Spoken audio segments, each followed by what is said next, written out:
Let me introduce myself. I am Ben Blackcloud. Technically, my name is Benjamin, but I dislike it, and I dislike Benji even more. My former partner enjoyed calling me those names. Speaking of partners, I had one. You probably haven't heard of me, and that's okay. Unless you're in my field. You've only heard of me if I helped with a show you ran. To a small group, I was known as the Devil Incarnate, always wanting bigger and better things for less money, always needing more space for our acts. But my partner? You'd know him. Jeff Klondike, known to his fans as Clonkers. Picture him jumping around on stage, making silly sounds, or shouting his mother's call of Jeffrey when he was in the middle of a funny story. Being business partners with a famous comedian has its challenges. Often no one knows who I am or believes me when I tell them. He was the star, the one in the spotlight making everyone laugh and enjoying himself. I was the quiet one behind the scenes, making everything work smoothly. You think that when you buy a ticket for a show, he does everything alone? Of course not. No, he arrives 2 hours before the show starts. He knows when to show up, picks from a large selection of jokes, goes on stage, tells his stories, enjoys the applause, and then leaves to get a massage, have a steak, and visit a club. Who do you think books the venue? Who makes the deal with Ticketmaster or similar companies? Who gets tickets for friends or acquaintances of Jeff? Who arranges hotels or airline tickets or rents a bus for the show? Who finds the rehearsal space? Who sets up the seating in arenas, works with the screen teams to install LED panels, and coordinates the sound teams who set up microphones and speakers? Who organizes the lighting and builds the big lighting setups for the show? Jeff doesn't handle any of that. After his set, he hops in a taxi and goes out. I'm the one who manages the breakdown of the stage and equipment, makes sure everyone gets paid, and I'm the last one to turn off the lights. And who writes his material? Here's a secret. It's not him. Though many think he does, just check the credits at the end of one of his specials to see for yourself. The truth is, without me, the show wouldn't happen. Jeff shines on stage, no doubt about that. But without me, there would be no stage, no show, and no material. He knows this too. We are partners officially, but it's not me who goes on talk shows or game shows. I don't have attention drawn to me in the same way. Yet Jeff understands that without my skills in organizing and problem solving, his show wouldn't be what he wants it to be. So, we are partners, both on paper and financially, even if not many people recognize it. It's known as the Jeff Klondike Show, and I'm surprisingly okay with that. I don't feel bitter. I understand who I am and have found ways to accept it. This is not what I imagined when I left my hometown to seek my fortune, but as the tribe says, the journey is never straight. It bends like a river, and when the river overflows, you go with the new path. That's just how it is. A bit of background might help, since I didn't come into this world as a stage manager or manager of comedians. I am part of the Navajo tribe and come from a small town called Tiknos, located near the Arizona and Utah border. If you look up the place on Google Maps, it can show you the wrong spot. It just shows the main road nearby. The real town is a bit to the south and west of that point. It's a small place, and believe me, when I was younger, I couldn't wait to leave. My mom is from Chicago, so I'm only part Native American, but that's enough to matter where I grew up. I learned a lot about my culture that I wasn't really interested in. I respect my tribe and their traditions, that's important to me. But I didn't want my identity to only be about being Native American. I wanted to be understood as a person who also happens to be Native American, rather than just being defined by it. There are many people I call professional Native Americans back home who focus on that in everything they do, and that's fine for them. I just wanted more than that for myself. So I left as soon as I could. There's no hard feelings. I still visit often to see my family and my brother. We share stories about our lives, enjoy some drinks, and have fun together, just like any family. We have a different background, which adds to our stories. I share this so you can understand a bit about me, though it doesn't really change the story. I am 5 feet 10 inches tall, taller than many in my community, and I have nice olive skin, which I like because I don't usually get sunburned. My eyes look similar to yours because I'm only part Native American. The main thing that shows my heritage is my hair. It's long, thick, and black, and when I grow it long, it reaches my shoulders. Sometimes, from behind, people might mistake me for a woman because of my hair, and that's happened more than once. I would say I'm neither ugly nor handsome, just somewhere in the middle. I have a few gray strands now, which is normal. But I'm getting ahead of myself. Anyway, Mom and Dad are still alive. One thing about being Native American is that we often live a long time.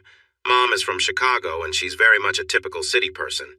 Dad, on the other hand, is one of those professional Native Americans I mentioned. He leads tours, takes part in traditional ceremonies, dresses in cultural clothing, and speaks in a unique style. When he returns from work, he changes into jeans and a sweatshirt, speaking like President Biden. He understands what tourists expect and is happy to provide it for them, earning money from their visits. After everything that the federal government has done to our people, it's only fair. My brother is a carpenter. He works with both traditional framing and custom builds, and he studies old Native American woodworking techniques. Did you know the Navajo had their own methods? They do. It's much like Japanese techniques. It focuses on making strong joints using only the wood itself. He combines both styles in his work. He is married to Joe, and they have 3 kids who bring me joy whenever I come home. I share stories of far-off places and famous people that I learn about through their managers, even if I never get to meet them. As I mentioned, I left home as soon as I could. I pursued drama studies. Yes, I was a drama major at Northwestern University in Chicago, which is not a famous school, but part of their communications program. They offered several scholarships, and as a minority interested in the arts, I had a good chance. My drama teacher knew people there, encouraged them to support me, and with some decent test scores and a personal letter, I was accepted with almost a full scholarship, only needing to pay for room and board. I didn't move to LA or New York because they are very competitive, and many people go there. I chose Chicago because I wanted to focus on comedy. I know LA and New York also have vibrant comedy scenes, but they can be tough to break into. I found inspiration in the history of comedy in Chicago, especially from Second City. It felt good to be away from home and to create a new identity for myself, definitely a good memory. Overall, my college days in Chicago during the early 2000s were really nice. I was known as Cool Ben, not Benji, and I played a mysterious character inspired by Native American themes. I really tried to play that part well. If you've got something good, you should show it off, right? Thank you to Zero Mostel for that truth. Anyway, to make a long story short, I shared a room with a guy named Monty Tremlow. We had a bit of fun with that name, and through him, I met his cousin, Jeff Klondike. At that time, I was learning about theater, both in front of the audience and behind the scenes. I studied dramatic arts, improv, stage management, writing lines, speaking them, acting. I was not great at that, but I was okay with ballroom. And even stage combat. Stage combat is a special skill, and for it to look real, it needs to be practiced a lot. It was so much fun. We put on performances, and I got to show what I could do, but I eventually realized that I just wasn't good enough. That realization was hard. And honestly, I felt like it was all Jeff Klondike's fault. He wasn't part of my usual group. He was his own person. I think he did deliveries during the day, maybe as a bike messenger since he showed up on a bicycle at our events. And at night, he did improv and stand-up comedy. I met him when Monty took me to a show where Jeff was performing. To be honest, he wasn't that great. He had a strong presence and knew how to engage the audience, but his jokes could have been better. He seemed to struggle, often saying and which was not appealing. I had started trying my own hand at comedy writing. I shared my work with friends, including Monty, which is why he invited me to see his cousin that night. And I even performed at some open mic nights. Let me tell you, it's really tough to get the courage to perform at an open mic. There are expectations. You have to be smooth, calm, and confident, and most importantly, you need to be funny. If not, it can feel like a disaster. Even though many people on stage are just starting out, the audience expects every line to be hilarious. It can be very harsh. Many aspiring comedians have struggled that first night and have felt really discouraged afterward. But if you get just one genuine laugh, it can change everything. You might want to keep doing it forever. Making a living as a comic is hard because you have to travel a lot, which can hurt your relationships, but that's another story. Fortunately, I got a few laughs and thought, this is it. This is what I want to do. Ah, the dreams of youth. I think part of my problem was not embracing my Native American background. People expected me to, but I didn't want to be defined by that. I wanted to be recognized for my skills, not just because I was Native American. Because of this, I often avoided the topic, joking a bit about my hair instead. Looking back, I wonder if I would have had more success if I had included my heritage in my work instead of thinking it was something to be ashamed of. But hindsight is always clearer, right? At least I wasn't one of the people who had to face certain challenges that some in my tribe did. One person, for instance, had an unusual situation due to their condition, but they were recognized for their unique abilities despite the struggles they faced. Not everything was negative, though. That night after Jeff's performance, I went to give him feedback. It didn't go well. Monty was sitting there, calm and relaxed, while Jeff had a very annoyed look on his face. At the end of my feedback, he asked, "Let me guess. You think you could do better?" "Well, yes, but I was just trying to help. I thought being in the program gave me the right to offer suggestions. Looking back, I'm surprised he didn't react more aggressively. I've seen him do that before. To be honest, I felt my suggestions were correct. Even now, I believe what I pointed out was valid. However, offering feedback to someone I barely knew showed a lot of nerve on my part. I really shouldn't have assumed he'd appreciate it. He did not take my feedback well at all. He was quite angry, but Monty stepped in to calm things down. "Jeff, I'm sure he didn't mean any offense, right, Ben? He was just trying to help," Monty said, trying to ease the tension. At that moment, I recognized I had crossed a line. "I'm really sorry, man," I said, quickly backpedaling. Jeff glared at me, trying to decide whether to walk away or confront me. "So you have your own material, huh?" he finally asked after a pause. I replied, thinking of a smart response. I wasn't sure where he was going with this. "Do you or don't you?" he asked, shifting his stance, clearly ready to leave. "Well, yes," I replied carefully. "Okay then." He cracked his knuckles and nodded at Monty. "Here's the deal. I'll give you some of my material and you share some of yours. We both perform at different clubs on 2 nights. One night you do your stuff along with mine. The next night I'll do the same. We won't watch each other. The audience and Monty here will judge us. If you're better, I'll stay quiet and listen to you. If I'm better, you'll have to accept that. Are you in?" Oh my gosh! A laugh-off. An old-fashioned laugh-off just like that. I hadn't heard of one like this before, and I was all in, just for the fun of it.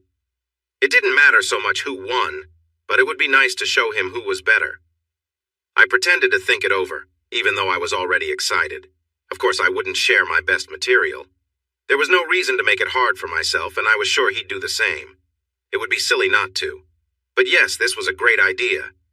In the end, I nodded, reached out my hand, and we shook on it. "All right, 2 weeks. I need your material in a week so I can practice. I'll send mine to you through Monty. Sound fair? We'll perform at the Comedy Club and Marcel's in 2 weeks, both with open mic night. May the best person win me, hopefully. Good luck, Tonto." And that was the start of the teasing. He wasn't mean about it, though. If I told him I didn't like a name he used, he would stop calling me that. It didn't bother me much because he always had plenty of others. I think the worst name he ever gave me was Native Michael Bolton after a bad hair attempt. A lesson learned there. Monty nodded, rubbing his hands together with excitement about the contest we had just arranged, saying, "I am going to make so much money from this. Tickets everywhere. This is going to be amazing." I should have figured Monty would take charge like this. I looked at Jeff to see if he agreed with this idea or if it was a trick. He looked back at me and gave me his wonderful smile, filled with charm and real joy. It was the kind of smile that could impress anyone. And so it was set to happen. I went home and reviewed my material, picking out some of the pieces I thought were the weakest. By weakest, I meant the ones I believed wouldn't work. They just didn't seem funny to me, especially after my last performance didn't go well. I had 15 pages of what I thought was barely laughable content, and I sent it to Monty. He returned 10 pages, and it was hard to understand what he had changed. However, I got the main idea by the end. I spent the week practicing after my college classes, trying my best with what I had. I combined his notes with my best 10 minutes of jokes and felt ready when the time came. Meanwhile, Monty was creating buzz about the show. There was a lot of excitement. The honor of the Northwestern Communications Department was on the line. People stopped me in the halls to wish me luck. Both venues were sold out and tickets were being sold for more than their face value, thanks to Monty. Even some of the teachers mentioned they would attend. Monty had arranged to video the whole event since camera phones didn't exist yet. This way, I could see his performance, and he could see mine afterward. Honestly, I was curious to see his take on my material, and if I could learn anything from it. Well, there I was, completely unaware of the tough competition ahead. The show went well. I thought I did great. There was a lot of laughter and applause. I had never experienced anything like it before. If I hadn't been convinced before, I was now. It was amazing. People were patting me on the back and offering to buy me a drink. It felt wonderful. Then I went home, wondering how Monty had done. When Monty returned, he couldn't look me in the eye, which told me that it wasn't good news for me. He grabbed a drink, plopped down on his bed, and took a long sip before saying, "I'm sorry, Ben. You were good, but he was better." I just sat there staring at him. "How much better? Does it really matter?" he replied. "I guess it does." There was a deep sigh. "Yeah, it does. Tell me." "Are you sure you want to know?" "It was my material. I deserve to know." "I don't know, man. It was the same material, but it didn't feel the same. The strange thing is, your parts were the best by far. You could clearly see what was yours and what wasn't. Somehow he took your work and made it more polished. His timing was perfect and his expressions were spot on. He really hit it out of the park." I sat there staring at my shoes, my mind blank. "Look, you were really good too. Honestly, I've never seen you perform better. But I have to go with the results, Ben. He was better. I'm really sorry." That was the end of the discussion. I just finished my beer and lay down on my bed. Monty had clearly been drinking. He was fast asleep and snoring loudly. I stared at the ceiling, trying to understand what had happened. Sure, Monty was good, but I was good too, right? There was space for more than one comedian. My life wasn't over, except it felt like it was. The next day, I got up, took a shower, and went to school. No one looked me in the eye. I heard a few quick "sorry, man" remarks as people walked by, but that was all. Even the teachers avoided calling on me. I could tell I wasn't in anyone's good books. That night, Monty and I sat down to watch Jeff's performance. I hated every moment of it. Deep down, I knew he was better. He brought my material to life in a way I hadn't seen. He paused where I wouldn't. He let the jokes breathe when I rushed through. It was hard to take, and I didn't laugh at all, not that anyone expected me to, given how I felt. I was in a funk for the next month. I struggled in my classes. I passed, but just barely. I didn't try hard, and it showed. Most days, I stayed in our small room replaying Jeff's performance, taking notes on what he did. Even Monty gave me some space after trying to get me to go out with him for a few nights. I wasn't interested, and made that clear. As for how I finally got out of that slump, well, Jeff has shared that story many times on different shows.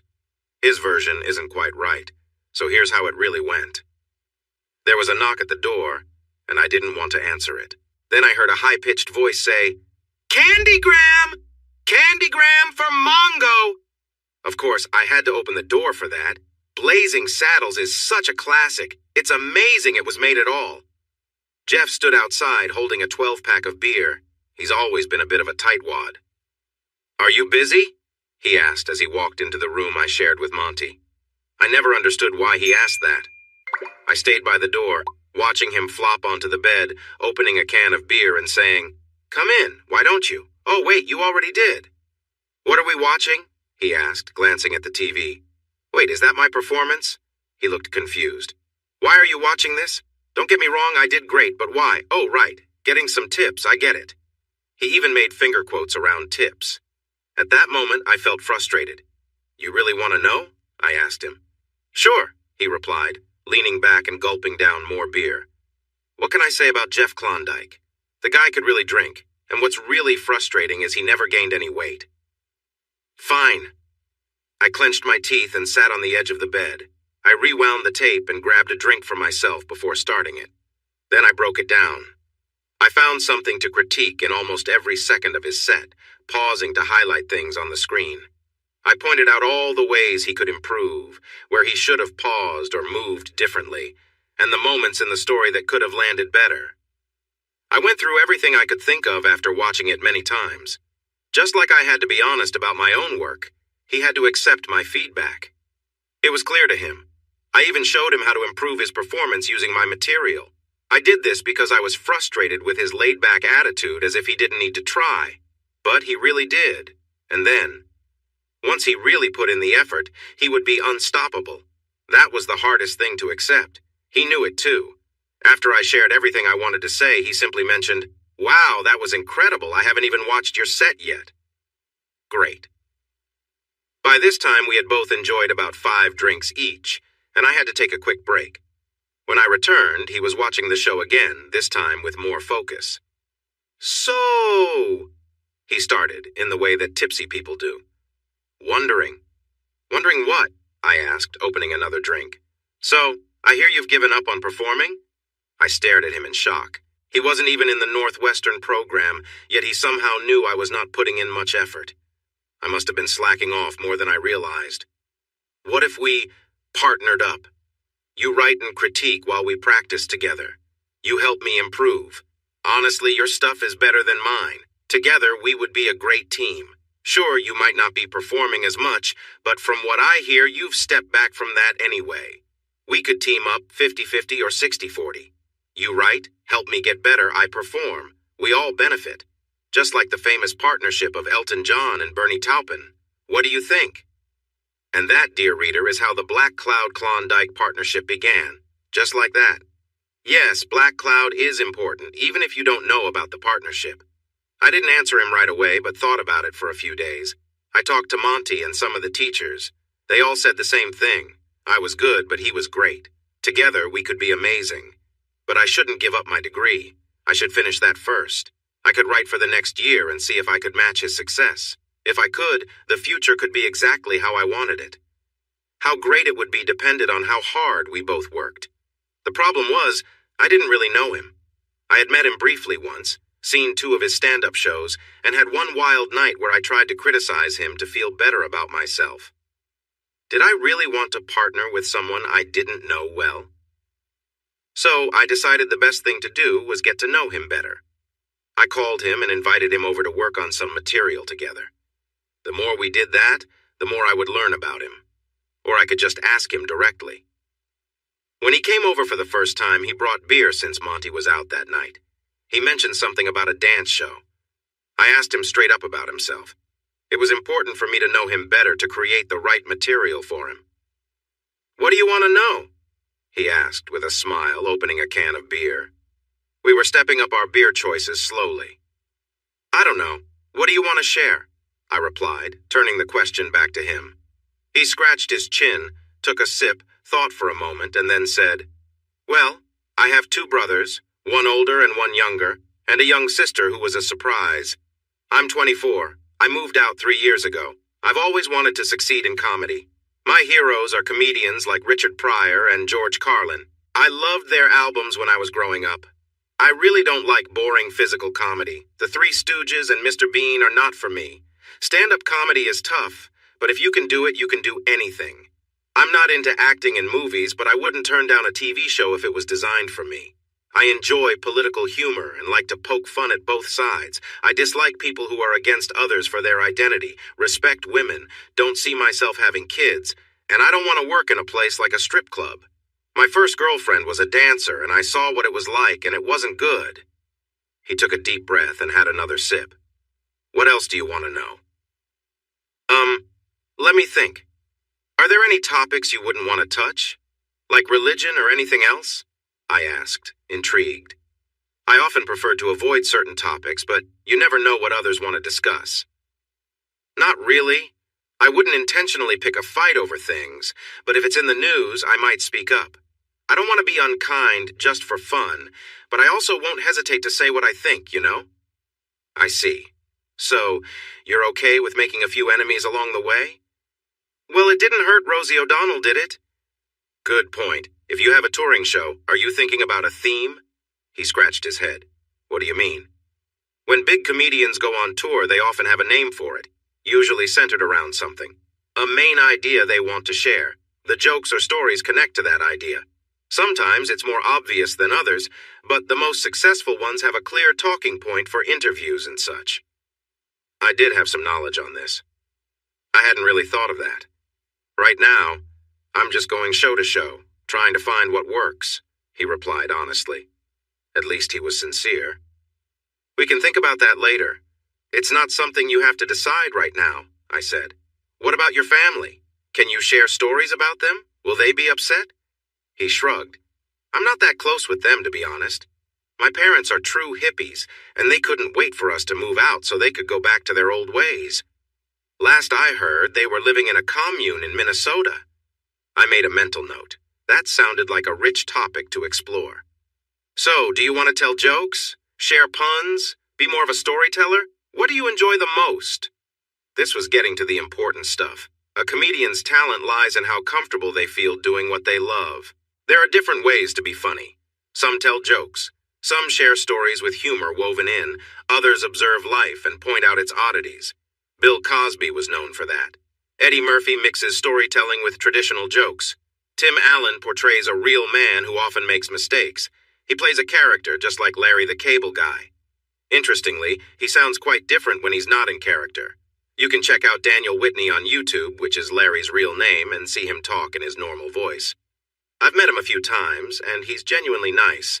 Some famous comedians aren't as kind. They can be a bit entitled after being in the spotlight for so long and might lack patience with those they think are not doing their jobs well. Steve Martin is someone who is fine to be around if he knows you and appreciates you. If not, it's best to not stay in his line of sight for too long. So who was Jeff Kay? And how were we going to change his image? I did some research and found a character from a website called Something Awful. We wanted Jeff to be nothing like that character. We tried different names, the Klondike, J.K. Jeffrey with various styles, but none felt right. None really represented Jeff. He was just himself. He didn't care about much and often ignored rules. He liked to have a good time and had a carefree attitude. One night, during a performance with a small group of fans following him around Chicago, a joke we thought would be funny didn't land. Jeff stood in front of the crowd, looking disappointed, and sighed. Well, that didn't work, did it? He glanced over at me in the wings and gestured. Let's just end that bit, right, Hairbrush? I rolled my eyes as he turned back to the audience. Sorry, folks. Trying out some new stuff. Sometimes it doesn't always go well. Then someone from the crowd shouted, It's okay, Clonkers, we love you anyway. That night, the name Clonkers stuck. We also experimented with Jeff's appearance. Comics often start with a unique look and then change over time. Some don't change at all. For example, Larry the Cable Guy has a specific style, and Jerry Seinfeld often wears suits. We tried everything with Jeff, sweaters and slacks, shirts and jeans, various types of suits. We even presented him with a flashy suit right before a show, but he was having none of it. He had arrived in jeans, a t-shirt, a Hawaiian shirt, and a baseball cap. After taking one look at the suit, he said, No, we are done, and stuck with his casual outfit, which became his signature look. When someone finds success, brands often try to get them to wear their clothes for gigs, offering big money for a spot on a show. But Jeff wore whatever he liked and felt comfortable in. I also found out that Jeff was quite loyal and usually had everything in order. He wasn't messy. He had a tidy apartment by the river in Chicago, and generally he was punctual. He drank a lot back then, but didn't we all? We lived on energy, soda, snacks, and takeout. These days it's different, but back then we didn't worry about calories. We stayed away from harder drugs because we had seen how bad cocaine could be in the late 80s. His sense of humor was a bit rough and sharp for most people. He couldn't show his true self unless he was sure you could handle it. It took him some time to relax around me, and together with his agent Maury, we were probably the two people who understood him the best. Yes, his agent. And mine too, in a way. After I finished my degree, we had some local success and took a few trips to Wisconsin and Indiana. We started getting repeat bookings. I thought I could stick with this for at least another year to see what happened. I wasn't getting any other offers. Second City talked to me about being a stage manager, but that felt more like babysitting. While I knew many people got their start there, working with Jeff felt more real and in our control. By the end of that first year, I could manage the requests for gigs that came in, but I quickly realized I didn't have the skills or connections to get gigs for Jeff. We needed an agent. That's when we met Maury Slocum. We found him at a gig in Detroit where he was negotiating for another act. We watched him as he skillfully convinced the club owner, and after our show, we took him out to dinner. He liked our act and decided to work with us. Maury was fantastic. He took care of the things I couldn't manage. This freed me up to focus on writing and other tasks. I soon learned I had to handle the extra responsibilities because venue owners expected us to know what we were doing, and at first, I didn't. But I picked it up quickly. I keep saying us, but really, Jeff was the one with the talent on stage. Behind the scenes, though, it was a different story. Jeff recognized this from the start. He understood he needed my writing skills because, while his material was decent, it wasn't enough to help him reach his big goals. As I mentioned, he was aware of his strengths. He recognized a good partnership when he saw one in me. He was open to sharing decisions and the work involved in creating our act. I later learned that money wasn't his main motivation, even though he liked having it. He enjoyed not worrying about where his next paycheck would come from, or if he could pay the mortgage on his downtown apartment, which he bought when he started making good money. But for him, it was never just about money. It was the excitement of performing and hearing people laugh. He didn't care about using money to keep score. As long as he had what he needed to do what he loved, that was enough. His choice was to keep doing stand-up comedy rather than pursue movies or other options. Many people talk about performers, especially actors, who find their worth through how others see them. When you feel that way, you try to stay in the spotlight so that people are always talking about you. If they aren't, it feels like you don't matter. The industry can be full of insecurities and issues, but after working with Jeff for a long time, I don't think he was driven by insecurity. He was sure of who he was inside. He loved getting up in front of an audience, saying silly things, making funny faces, and moving around to entertain people. He needed their laughter like he needed air. But it was for all the right reasons, not because he thought he was worthless without their attention. He enjoyed making people's lives a little brighter and more fun, helping them smile even if they had a rough day. He often said that performing felt less like a job and more like a responsibility. His easygoing attitude about money was clear when a few issues came up with our first contract. When we began, we didn't have much money at all. We couldn't hire entertainment lawyers, who were mostly in Los Angeles anyway.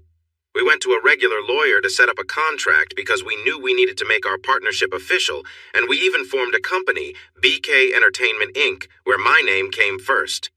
We owned it 50-50. The contract stated that all money earned would be split 40-60, with Jeff getting the larger share. He wanted to show that my decision to step back from performing was important, and ensure I felt comfortable knowing I would still be compensated well. He wanted me to know he valued my contributions to his success. He was the face of the show and did earn a bit more, but I was okay with that. It was a nice gesture, and it worked well while he was just a stand-up comedian since I was right there next to him. But when Maury got him a TV show opportunity, I wasn't involved in that. While I was Jeff's manager and writing partner, my role wasn't really necessary, and they were doing well without my writing, thanks anyway. I offered my help, but they kindly and firmly declined. It seemed that writing for TV was quite different from doing stand-up. However, since I had a contract, I was entitled to 40% of everything he made. Maury suggested that Jeff start a new company for his TV and movie deals, where he could keep all the money, well, 85% since 15% goes to the agent. To his credit, Jeff said no. He realized that if he did that, I would step away from the main project, and that would leave him in a tough spot. Still, I could tell he had some doubts about me getting 40% from something I didn't work on. So, in the end, I called a meeting and verbally stated that I wouldn't claim the money. He could just keep it. It meant less for me, but I was okay with it. I was already earning more than I expected, and missing out on a few $100,000 from that show didn't bother me. My pride was intact, Jeff was well compensated, and Maury felt he was doing his job by helping us find a solution, even though it was my suggestion. No new companies had to be set up, and we didn't need to change our contracts. The TV show actually had a fun idea. Jeff wasn't too keen on doing TV unless it was shaped around him, like the shows of Jerry Seinfeld and Tim Allen. After a few years performing on big stages, TV came to him with a pitch that combined elements from Father Ted, a hilarious British show about some older, cheeky priests, and Heaven Can Wait, the classic movie with Warren Beatty. The story involved a bumbling angel who mistakenly pulled an angry radio DJ out of his life before he was supposed to die. But it turned out that he wasn't going to die and the angel had acted too soon. When this was realized, The higher-ups tried to send him back, but his body had been cremated, thinking he was really gone. Instead of returning him to his body, they pushed his mind into the priest who was conducting his funeral. However, the priest already had his own thoughts and feelings. This led to a struggle between the two for control of the shared body. The show was titled Life is for the Living, and it quickly became a success. It was a funny setup, featuring a priest who suddenly displayed a wild side, wanting to drink and have fun. Throughout the series, the two personalities learned to appreciate each other and found ways to coexist. The script was crafted specifically for Jeff and highlighted his talents perfectly. He ended up with a woman sidekick, the not-so-helpful angel who caused it all, and only he and those in trouble could see her. This led to many one-sided talks and plenty of comical moments. I had nothing to do with it and just watched the episodes like everyone else. I visited the soundstage a few times and attended some parties, but that was it. So what did I actually do? I mostly helped create the Clonkers character, figured out his voice with Jeff, and wrote a lot. I also took care of everything else Jeff needed for his shows. I was half manager and half writer. As I mentioned before, putting on a show takes a lot of work. There are many details to ensure everything goes smoothly. Going to a comedy club is simple. They have lighting experts and know how everything should work since the stage is set. But when you perform in a theater, it requires more effort. They might have lights and sound people, but they won't know your specific needs. They may have just hosted a different play the week before and have no idea about your show. I have to arrange for a portable stage set to be built if they don't have one. I also need to discuss with the lighting expert where the lights should go. Are we recording this? If yes, where should the cameras be set up? Who hires the camera crew and the portable recording studio? Who will edit the final video? We need to set up the nights we will work. How much practice time do we need? How many special tickets will we give to local radio stations or community leaders? Where do we sell the merchandise? And what will we sell? Where do we get that merchandise? How do we get Jeff on local TV or radio to promote the show? There are so many details to decide and organize, and all of them fell on me. But the challenges become much bigger when you put on a show in a stadium or a place not designed for such events. Now you must hire lighting specialists who build structures to hold the lights and get people to operate them. Stadiums usually do not have this equipment available. You don't need that for a football or baseball game. You have to hire all the people to manage the audience, security staff, and someone to oversee them, even though they are often already part of the venue. Badges need to be made. Sound equipment and speakers must be organized, along with someone to set everything up and ensure it works. You also need to arrange floor coverings. Have you ever considered that most people sitting on the main floor of a large stadium are actually sitting on grass? You need to take care of that grass without hurting it. Then, you have to rent chairs for people to sit on the grass, and someone needs to put them out and collect them at the end of the night. You also need to build a stage, set up large LED screens on the sides, and make sure everything works for the event. There are countless tiny details to manage. You even need to hire people to watch over the bathrooms to make sure no one is causing trouble. It's odd, but this can happen, especially at comedy shows. We even had jokes about it in one of Jeff's routines. Now imagine trying to do all of this in another country. We don't often perform in places where they don't speak English, but we've done some shows in the Netherlands, France, and Spain since Netflix reaches many people. While many people there can speak English, I can't. So organizing these events abroad means making a lot of early morning or late night calls. It's a bit exhausting. And then there's the writing. I enjoy it, and I'm good at it. Jeff always brings new ideas to my words that I never thought of. It's exciting to see my words transformed in ways I hadn't imagined. We did this for almost 10 years before things changed, before certain women came into the picture. About those women. Oh, the women.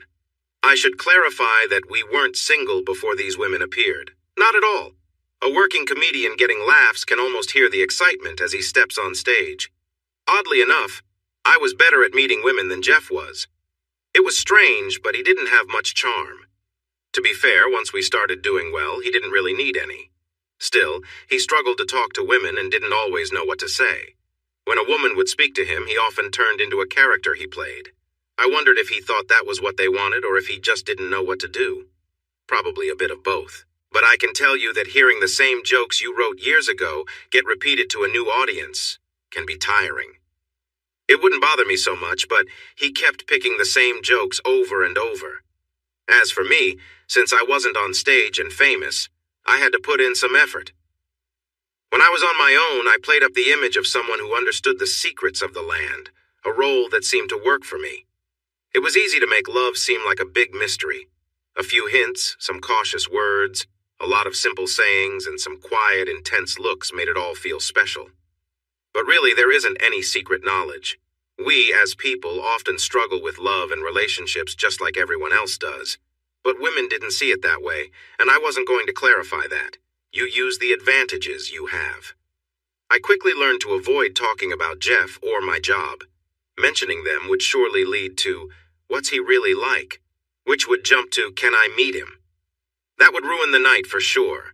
But if I was out with Jeff, who loved to relax after a gig at a club or a bar, it was a different story. In that case, people would ask, do you want to meet him? And I would take a back seat. It was a bit embarrassing because he didn't have to work to attract attention while I had to put in effort, and when I finally succeeded, if he was alone, that was the end. I learned quickly to only go for it if he was already with someone.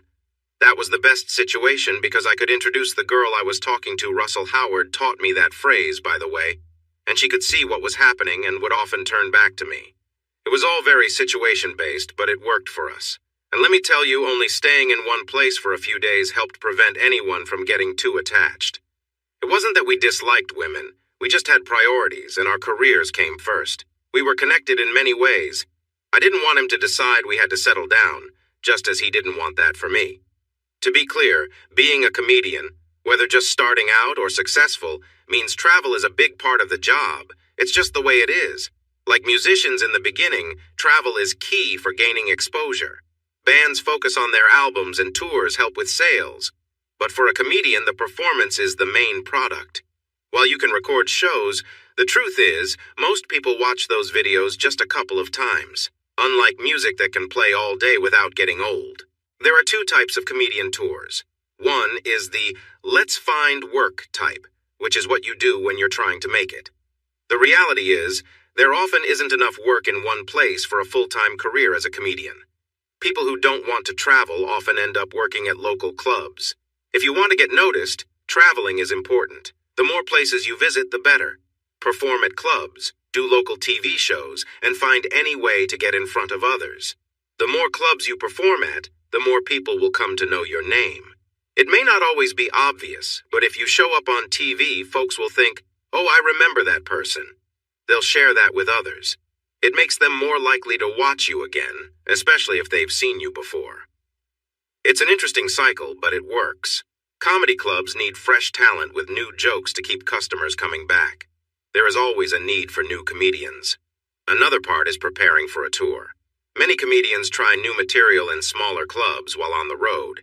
They want to polish it before performing for larger crowds. A ticket to a big show can cost $60 to $70 or more, with the best seats priced even higher. If someone is paying that much, they expect a great performance. If the material isn't well rehearsed, it can spoil the show. It's a known fact that a comedian can get away with only a few bad jokes before the audience loses interest. If an audience stops enjoying the show, especially in a big tour with high stakes, it may be a long time before they get invited back. So it's crucial to make sure every joke is good before going out there. How do you do that? You perform at smaller venues, usually ones that fit around 300 people. The more often you can do this, the better. You get to test new jokes, experiment with how you tell them, and learn from different crowds. Each audience is unique. One night, a tough news story might put everyone in a serious mood, making some jokes fall flat. New jokes need time to develop. I can come up with many ideas, but they have to fit together smoothly. Timing, facial expressions, and connections between jokes all matter. This takes practice, and it must be done before a big tour. A major tour can be exhausting. With smaller gigs, you travel to a city, perform at a couple of clubs over a few nights, and then return home. But on tour, you might not return for weeks or even months. Because of this, having a relationship is tricky unless you find someone very understanding. You don't want a partner who will complain about your absence. In such a situation, you need a supportive partner, and that understanding might only come after you achieve significant success in your career. At that time, while traveling was still a possibility, especially when getting ready for a big tour, you would handle these events every few years, not every week like you do when you are just starting out. For some comedians, the aim is to appear on TV or in movies. This way you get to go home every night, and it's quite profitable. However, the downside is that you begin to drift away from being a stand-up comedian performing regularly. The only comedian I have seen balance live gigs and TV well is Tim Allen, but even he eventually stopped touring. Jay Leno also did stand-up while hosting The Tonight Show. I heard he was able to live off the money he made from gigs while saving his Tonight Show earnings for car purchases. In my opinion, with TV and movies, you have a team trying to keep you content, and you can start to believe your own hype. When you're out on the road, sometimes you find yourself getting ready in small bathrooms. You see a mix of hotel rooms, some not very nice. It reminds you that you can't expect the world to support you without hard work. But that's just my view. I'm not the person on stage trying to meet everyone's expectations for 2 hours, so what do I know? It took us 8 years to get noticed, and then we received an invitation to appear on a popular talk show. It was a big deal, Jimmy Kimmel. It's hard to get bigger than that. Although I learned later that being on Graham Norton in the UK is also a major opportunity. They discussed topics there that would be surprising on US shows. Jeff got to be on that show once and returned to the hotel quite tipsy, as they actually serve real drinks to guests on set.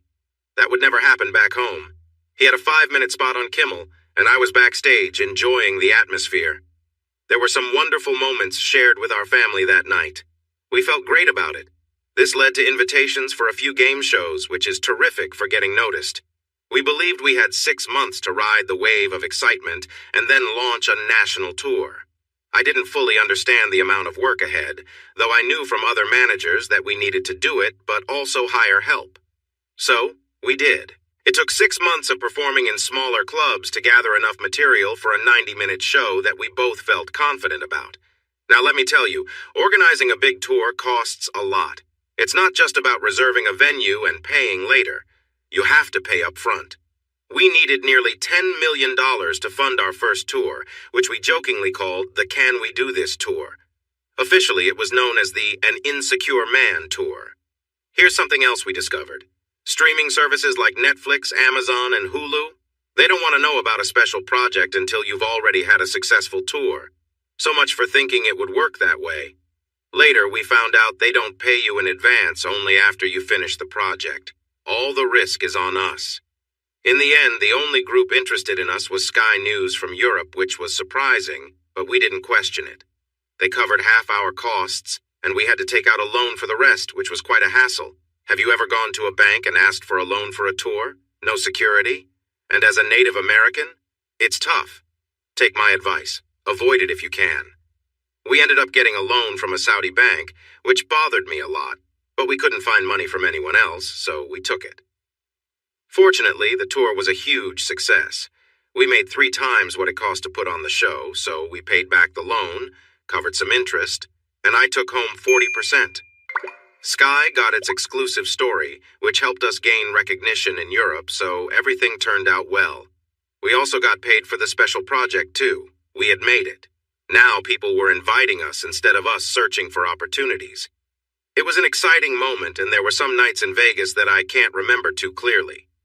One thing I appreciated about Jeff was that, even though he drank a lot, he didn't use drugs, as I mentioned before.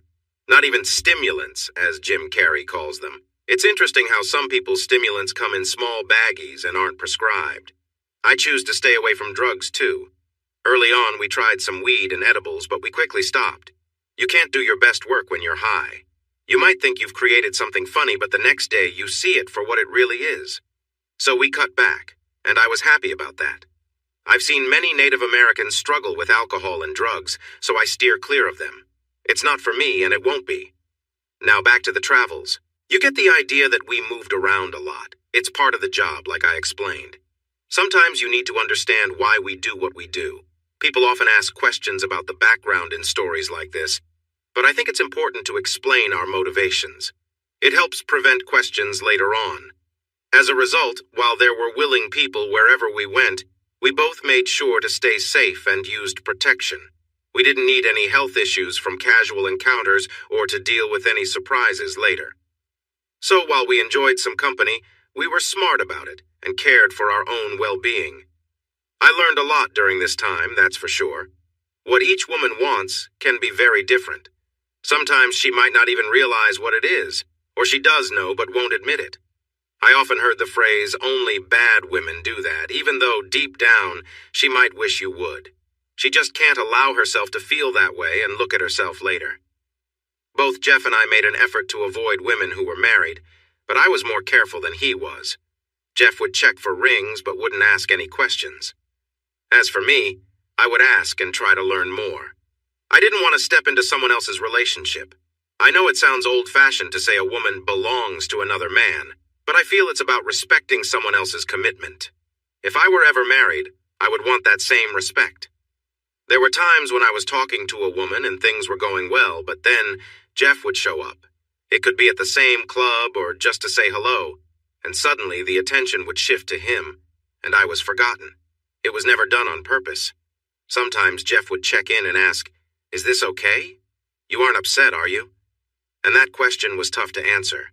If I said yes, he would stop, but I knew that would ruin my chances with her, so it was easier for me to agree and look for someone else if there was time. Jeff never meant to hurt me. It was just how our dynamic worked because of his popularity. Even with those situations, I enjoyed my time. I didn't feel bitter about Jeff receiving attention instead of me. The truth is, the more popular he became, the harder things got for him. There are levels of fame that people may not understand unless they've experienced it. Jeff couldn't go to the movies without making arrangements ahead of time, or else his presence would draw too much attention and distract from the film. People would approach him for selfies or autographs, wanting to chat or be friends with a celebrity. He even had trouble going grocery shopping because he worried that paparazzi might be around. Buying a new phone wasn't easy for him either. Many employees at phone stores were too curious and could easily find and share personal information. Still, while these are first-world problems, the bright side is that he could get a table at any restaurant he wanted, often without having to pay. When we were struggling, we had to cover our own bills. Now that we had some money, everything felt different. It was a strange situation. Jeff, my friend, had a habit of giving away free meals at restaurants. He would spot families nearby and pay for their meal using his own comped dinner. This way, he could feel like a good guy and enjoy a meal without feeling like he was taking advantage of his success. However, Jeff needed to be careful with his words. This was a big challenge for him. He had to think about the people he trusted and formed relationships with. Anyone he dated who wasn't wealthy would make people wonder about their intentions. This made those old friends of his, including me, even more important. As Jeff became more successful, he leaned on me more. We had a bond built on trust until things changed, and I soon realized the reason. Once again, it had to do with a woman. Honestly, neither of us was aware of it at first. Jeff wasn't a bad person. He simply didn't think about how his actions affected others. Women were drawn to him, and he would pursue them without a second thought. If he had considered the feelings of those around him, he would have been upset with the impact of his actions. I don't think he was a bad person. He just didn't connect his choices to their effects. He was focused on the present moment and often ignored everything else. While traveling together, though I didn't go on every trip, there were often women around. Some trips were more about maintaining appearances, but if new material was being tested, I needed to be there to discuss how it went, adjust what was needed, and refine the presentation. Looking back, I feel a bit ashamed about some of those experiences. There's a saying that boys will be boys, but I think that can excuse poor behavior and overlook how actions impact others. Sometimes, when men feel there's no one watching, they may act out in ways they normally wouldn't. They say that character shows when no one is around. In that case, we weren't the best examples. We accepted what was offered to us, and as I mentioned before, we tried to be smart and not mislead anyone, while also looking out for ourselves. But I admit, we did enjoy ourselves quite a bit. We even had some routines to make things easier the next morning. For example, no matter what time we woke up after a show, if there was a girl in either of our beds, we would roll over, check our phones, and then say, "Oh no!" and explain that we had a flight to catch for the next gig and needed to hurry. It didn't matter if we actually had a flight or not. Our flights were always scheduled for the afternoon because, like me, Jeff is not a morning person. Usually this would make the girl jump up, quickly shower if she had time, get dressed, and leave. The most awkward part was when someone asked for a phone number. I didn't like to give fake numbers because that felt mean, but I also didn't want to receive constant calls from women saying, "I'm coming to town, let's meet up." We often didn't even remember their names. It was especially tricky if they planned to visit Chicago and expected to stay with us. So we would give them the number of our secondary phone. It was a real number, but we only checked it once a week and mostly ignored it. I would explain that both Jeff and I were busy, that it didn't get checked often, and that we probably wouldn't answer requests for tickets or other things. If we responded, the number would get out and we'd be overwhelmed with calls. Some girls didn't believe it, and a few looked disappointed or got upset. We would have to say, "I really enjoyed last night, but I'm traveling a lot and not looking for a relationship right now." There was no need to be rude about it, even if some reacted sharply. In those moments, the thought of our departing flight usually helped to settle any drama. Either way, we had our fun. We had some adventures, sometimes even spending time with multiple women at once. We engaged in silly antics in the backstage bathrooms at shows, and we learned a lot about the personal interests of the women we met. We even made up our own version of that song with all the women's names in it, a pretty silly thing to do, looking back. But then again, hindsight offers a clear view, doesn't it? Sometimes you don't realize how unpleasant you are until you look back. Take Wendy from Rolling Hills. She had her own ways, but preferred things to happen without asking. Then there was Polly from San Francisco. If she wore underwear, it meant she had just been with someone, as it kept things tidy. Shannon from Minneapolis. Paul was known for her boldness and often caught people by surprise afterward. Jenny from LA would speak harshly while being close, leaving you puzzled about her feelings, only to later cuddle and say nice things. Then I met Monica. There's always that one person who grabs your attention and seems perfect for you. I think the idea that there's just one person for everyone is not true. I believe there are many people out there, depending on who you are and your mood when you meet them. If you're open at that moment and you find someone interesting, that's how connections can start. Once you begin to feel attracted to someone, you often focus on their positive traits and overlook the not-so-great ones. You might ignore what doesn't fit with your idea of them. Whether that idea is right or wrong, Monica appeared at just the right time, and she seemed to think I was a good match too. Monica Whitaker worked as a journalist for the Sun-Times in Chicago, covering weekend events. She had arranged to interview me instead of my partner, Jeff. She had done her homework and knew we worked as equals, which intrigued her. She had already interviewed Jeff 2 years before and now wanted to know more about me. What was my role? How did we work together? The interview took an unexpected turn because I felt playful that morning. Jeff was in Minnesota for a comedy event, so he couldn't share his opinions, which I think was what she wanted. We met at a coffee shop in Aurora, though I couldn't tell you why. It was a nice little coffee shop off the main road, right by the river that flows through the city. I hadn't spent much time in Aurora before, but I liked it. I got there early, sitting outside in the spring sunshine. Thankfully, it wasn't raining when she walked in and sat down across from me at the small round table. I guessed she was about 5'9". We had met before, but I hadn't really paid much attention. She looked around 125 pounds. Her brown hair was long and shiny, reaching her shoulders. It was thick and a lovely chestnut color. She wore a jacket since the weather was sunny but still a bit chilly, so I couldn't see much of her figure yet. Her outfit looked nice with slim jeans. "Mr. Black Cloud," she said, extending her hand. "How are you this morning?" "I'm doing well," I replied, quoting George Carlin. "Feeling great, in fact." She tried to hide a smile. "I see," she said seriously. "Well, let's see what we can do about that." She took out a small recorder from her bag, adjusted it, and placed it on the table. "Let me get a coffee first," she said, and stood up to order. I couldn't help but notice how she walked away. Taking the chance, I talked into the recorder, pretending I was on a call. "Hey, Jeff, I'm in an interview. Yeah, she's pretty." "Wait, what? No way, that's not going to happen. Look, skydiving naked is not what the Mile High Club means. No, I won't send you pictures. I'm not going to embarrass her. No, just no." "Oh, all right then. I'll consider it if she agrees. Gotta go, she's coming back." It was all a little playful, and maybe it would make her smile later. After all, I was a comedy writer. She returned with her coffee, gave me a bright smile, and flipped her hair back to show me she was wearing an AirPod. Oh. A monkey and a car battery? She asked. I smiled sheepishly.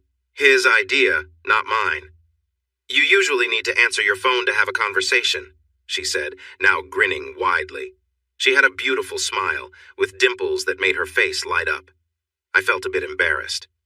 Fine, I said, trying to stay calm. I was just trying to make conversation, I added, feeling uncomfortable. She laughed, and it was easy to see she was enjoying herself. I'm not going to get into details about that, she said, shaking her head. I mean, how would that even work? What does a car battery have to do with a monkey? What role does the monkey play here? I really want to find out. Maybe I should look this up. Is someone using the battery? That sounds uncomfortable. How is that enticing? These were sincere questions. I tried to change the topic. You could probably find answers online. I'm too much of a gentleman to share those kinds of details with you, I said, keeping a serious face. But what about that recording device? I shrugged. There didn't seem to be a good answer for that. She leaned back and studied me thoughtfully. You aren't what I expected, that's for sure, she said, tilting her head. I took the bait. What were you expecting? Well, let's see, she replied, pulling out a notebook.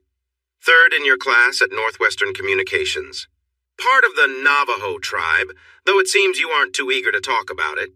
You want to do stage work, but after that incident with your client, you became more of a background player, only assisting him, writing for him, sharing the workload. You travel a lot. No serious relationship, but you have some short-term flings while you're on the road.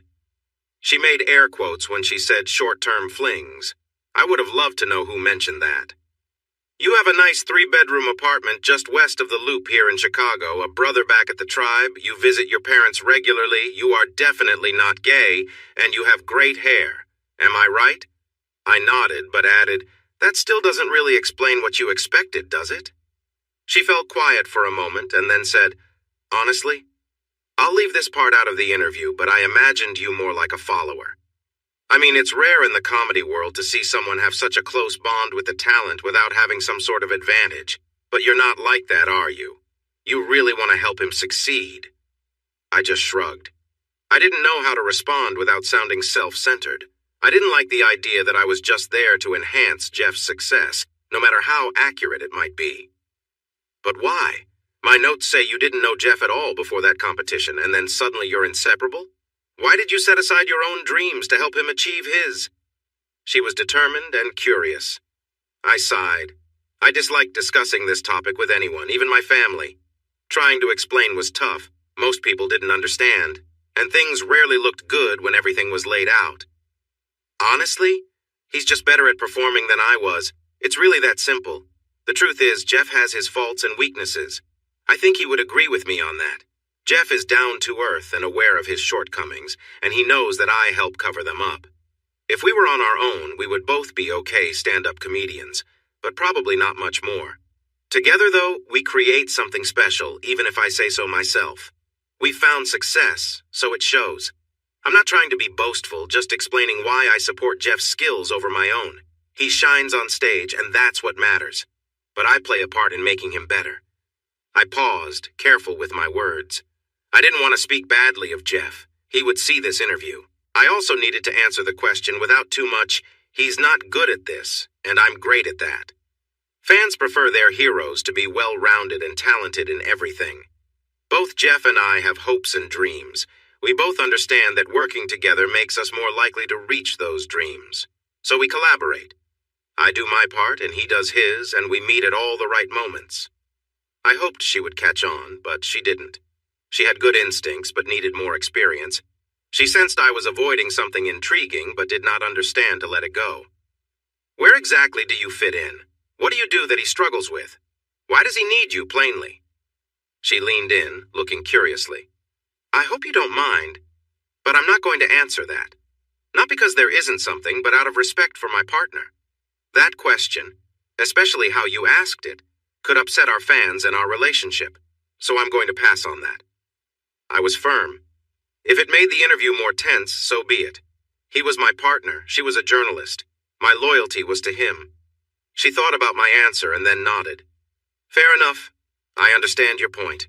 I apologize for being so curious, but that is part of my job. I had to ask. I shrugged. I get it, but you are asking about a long-standing relationship built on respect, and there's only so much I'm willing to share. I hope you understand that. She nodded and smiled briefly, recognizing my position. So you and he are said to be quite the popular duo when you're traveling. Any thoughts on that? I smiled. A gentleman never shares all the details. But shares pictures, apparently, she joked. Touché, I replied. So definitely not romantic partners, as some have claimed. She timed her question perfectly, just as I took a sip of my coffee, causing me to spill it. What? I exclaimed. No, that's not it at all. We're just good friends, I said while cleaning the table.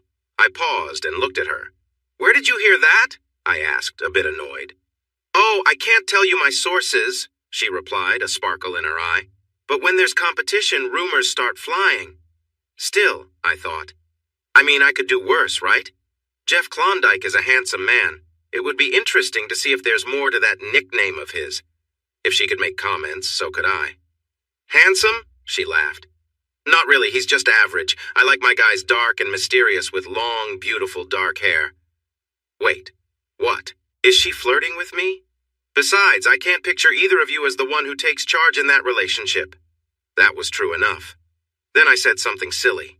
Oh, I'd have to be the one taking charge. There's no way Jeff could ever keep up with me. Then I realized how that sounded, especially to someone I thought might be flirting with me. Her big smile and laugh told me she noticed it too. Oh, now that's a bold claim. Let me grab my camera and we can see. You'll need a wider lens for that, I said quietly. When you mess up, sometimes it's better to just own it. Her eyes lit up and she laughed again. Now you're making claims you can't possibly prove.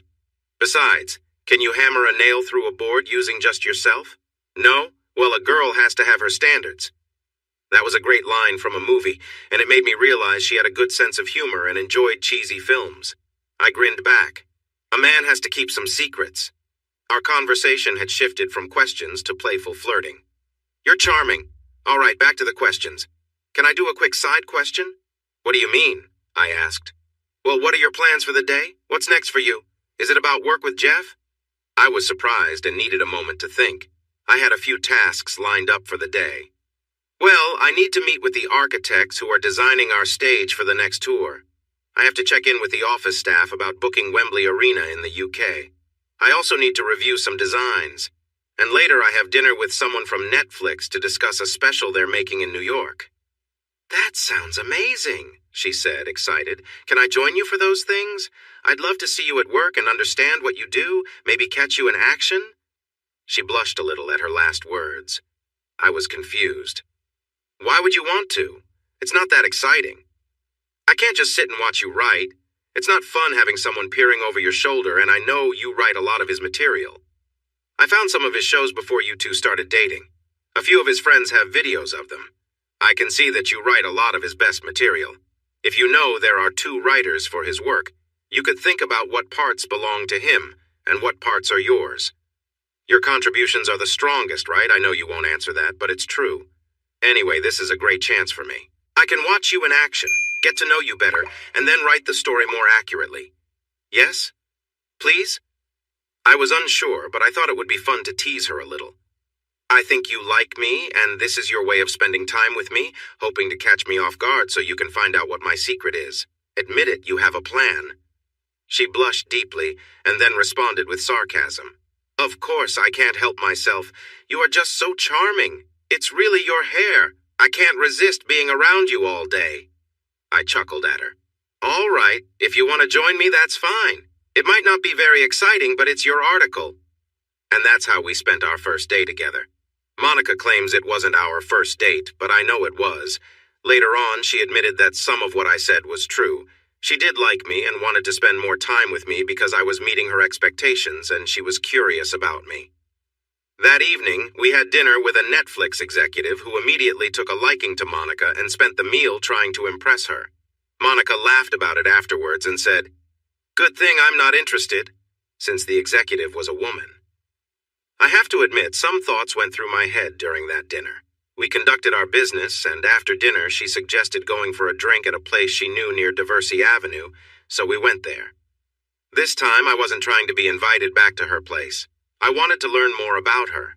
I discovered that she had one brother too, but hers was older. Her family came from Florida, and she disliked the muggy weather there, which made me laugh because summers in Chicago could be just as humid. She always wanted to be a journalist since she watched All the President's Men as a child with her dad, who was her hero. He had sadly died in 9/11, being one of the victims in the second tower. She was honest about how much that affected her and her mother. The insurance money helped, and she attended Northwestern like him, but she focused on journalism. Like many students studying journalism, she dreamed of reporting from war zones or writing about deep political issues. Instead, she found herself working on lifestyle articles for Sunday magazines and felt lucky to have that. At least it let her travel, meet interesting people, and explore how their lives compared to hers, helping her figure out what she truly wanted. She was 31 compared to my 33, and called this time her understanding me phase. She was single, having ended her last serious relationship after discovering her partner had reignited a past romance. She moved out right away, found a small apartment, and had been living on her own since. As we walked through the city and crossed Lincoln Park, the evening felt magical. She easily broke down the walls I had built to keep others at a distance without even trying. We simply connected, without any tricks or forced conversations. She was a free spirit, and it was just so nice to be around someone who wasn't trying to fit into anyone else's expectations.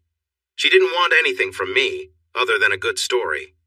She wasn't impressed by my associate's rising fame and showed little interest in my role in it, which felt really refreshing. When it was time to say goodbye, I hesitated and asked, "So, I don't usually do this, but is there any chance I might see you again?" She turned to me with a raised eyebrow. "Well, that's a first. You trying to chase me? I think I should make you work for it." "What do you want me to do?" I replied, feeling a bit worried she would ask for something I couldn't give. "I want you to take me somewhere quiet for dinner, just the two of us, no recorders. I want to learn about the you that you don't show to others." I was surprised, but ready to agree. "Sure. Friday?" "Pick me up at 7, she said, leaning in and giving me a quick kiss on the cheek. "I look forward to seeing what you come up with." Then she walked across the street, hopped into a cab waiting at the curb, and was gone. In that moment, I realized I didn't have her address. To make a long story short, I called the newspaper, left my number for her, and 2 days later, I received a text with an address. Success. I felt over the moon. I had never felt like this before, chasing such an exciting and vibrant woman who seemed to want me to pursue her. That evening, I spent time looking over everything I could find that she had written, trying to find common themes. The key element in her work was how she explored the everyday lives of people. She wrote about the small things they did, making them relatable and human, instead of treating them like distant news items. She brought out their humanity, just like everyone else. It was just as enjoyable to read as she was to be around. We had dinner on Friday, and Jeff was coming back on Sunday. By then, we somehow felt like a couple. It was strange. We never officially said we were exclusive, but we both understood it without saying anything. We were on the same page. We got each other. She was always my last phone call of the day, no matter where we were. She was working for the Sun-Times, writing stories about interesting people. Her career was really taking off. The people she interviewed were becoming more famous, and some of her stories were being picked up by other outlets, which meant more money for her and more opportunities. She had to travel a bit more, but it was never longer than 2 or 3 days, 4 at most. She made sure to stay local as much as possible, and sometimes she managed to travel with me, finding a way to interview someone where we were going. Jeff liked her right away, like an older brother. I had to talk to him and let him know that I cared for this girl and he needed to give us space. The fact that I felt the need to say that made me realize how much she really meant to me. We did many fun activities together. We found the Friends Fountain in Burbank at the Warner Brothers lot and took pictures on the couch in front of it. We took a picture of me on the rail of the Golden Gate Bridge pretending to jump while she playfully pulled me back. We have a picture of her in a Wonder Woman costume with my hands covering her back while she posed seriously. There's even a video of her pretending to have a dramatic moment in Cat's Deli in New York, just like in the movie When Harry Met Sally. We traveled a lot, and we became closer with each trip. I even took her to meet my family. They loved her, of course. My dad even jokingly suggested she spend an evening at the sweat lodge and made a silly remark about it. It was a bit embarrassing, honestly. She would ask me unusual questions during our drives. Who would you kiss, marry, or be friends with? Hillary Clinton, Melania Trump, and Rachel Maddow? That one made me think. If you could choose how to go, what would it be? I made a joke about it, of course. How many times would you tell a joke before giving up? That made me ponder. It probably depended on how good the joke was, right? She had unique ways of seeing the world that set her apart from everyone else. Whenever something bad happened to someone, she would start to worry about how that person's family would cope. She thought about the people behind the scenes, the ones everyone else might forget. This made her feel humble. She wanted to understand people better, to discover what motivated them and why they behaved as they did. During interviews, she asked questions to help people open up, even if they didn't realize it was what she was trying to do. She was part interviewer and part psychologist. I often suggested she go back to school for a psychology degree since she clearly had a passion for it. She would respond with a sigh and an eye roll, saying she preferred her current job because she liked making money too much. She wasn't perfect, of course. She sometimes didn't reply for days when she was working on assignments or research at home. When she prepared to interview someone, she immersed herself completely. She read biographies, tried to reach out to old teachers and friends, and talk to coworkers. She wanted to gather as much information as possible so she would know what to ask. I jokingly told her she could work as an investigator for background checks if journalism didn't work out. She laughed and said she would probably be better than they were. After finishing a job, she would return and not understand why I was upset. She would say, "You know how I am," oblivious to how her long absences affected me. In her personal life, she was a bit messy. She rarely did laundry. I thought it was sweet that she liked to wear my clothes, not realizing it was because she never washed her own. I only discovered the truth when I asked for some of my things back and got them unwashed. It might sound nice to wear your partner's clothes, but it isn't when they come back smelling bad and with stains. When I stayed at her place, I always insisted on opening the windows because it smelled like dirty clothes. She had her own washer and dryer, yet I often ended up doing her laundry just to make the place bearable. She really didn't like pets. Dogs, cats, guinea pigs, fish, whatever it was. She would turn her nose up at them and back away. She would even cross the street to avoid people walking their pets. It was strange, and I never really figured out why she felt that way. Some childhood experiences, I suppose. Speaking of that, I did meet her mother and her brother. I say this kindly, but they aren't the brightest. She seems too smart to come from that family. She can think for herself and has her own opinions. Her family is definitely what you might call typical Florida people. The kind of folks who make you shake your head in disbelief. You wonder how they managed to stay out of trouble? When they found out what I did for a living, it was non-stop with ideas. "Hey, Benny, I have a great story for you. You should check this out. So, Jimmy Bob and I were out in the truck and we saw this alligator." Monica would look at me with this worried expression, asking me to just let it go, and then she would apologize later in many creative ways. I tried to keep my distance from Florida whenever Jeff had to travel. Also, she didn't want children, at least not right now. That was hard for me to take. I had always pictured starting a family when I met the right person, and now that I had, it was always on my mind. I'll never forget the day that dream began to fade. We were having a picnic in Lincoln Park, watching people stroll by while I fed her grapes. I saw a family with kids playing with their dad and said, "Look at them. What a lovely family scene. I wish I were a photographer." She propped up on her elbows, squinting at the sun, and replied, "Everyone has a camera on their phone, Ben. Just point and click." Then she lay back down, adjusting the cucumber slices she had been using as a spa treatment. I never really got the idea that cucumbers could help with wrinkles. Why cucumbers? What about tomatoes or carrots? Could I use celery to make my tummy smaller? There might be a funny idea there to explore. Then she said, "I don't get why people are so fascinated with families and kids. Honestly, I don't want any." I looked at her, concern washing over me, even though she couldn't see it. "Surely you don't mean that. I thought every woman dreamed of being a mother." She sat up again, noticing the worry in my voice as the cucumbers slipped off once more. "Ben, We need to talk about this, she said seriously, looking right at me. This was clearly important to her. I don't want kids at all. There, I said it. I don't like them. I don't enjoy being around them. They annoy me, and it feels like a waste of time and money. But, I tried to say, but I was quickly interrupted. Everyone acts like kids are the most important thing in the world. I don't agree. I want to do what I enjoy with people I like. I don't want the weight of responsibility that could make me unhappy later. She spoke passionately, her words coming out quickly. I could tell she had been challenged on this by others and was ready to defend her viewpoint. I stared at her, clearly shocked by her reasoning. She looked back, unfazed by my reaction. What? Everyone is having kids. My decision won't change anything. Since I was born, nearly 1 billion more people have joined this world, mostly from places that don't use birth control. The planet doesn't need more kids from me. If that sounds selfish, so be it. I was silent for a moment, trying to process her words. I really didn't know what to say. What about me? I asked, feeling a bit hurt. Just accept it. If you want to be with me, that's how it is, she said flatly, leaning back, ending the conversation. Wait a minute, I said more firmly.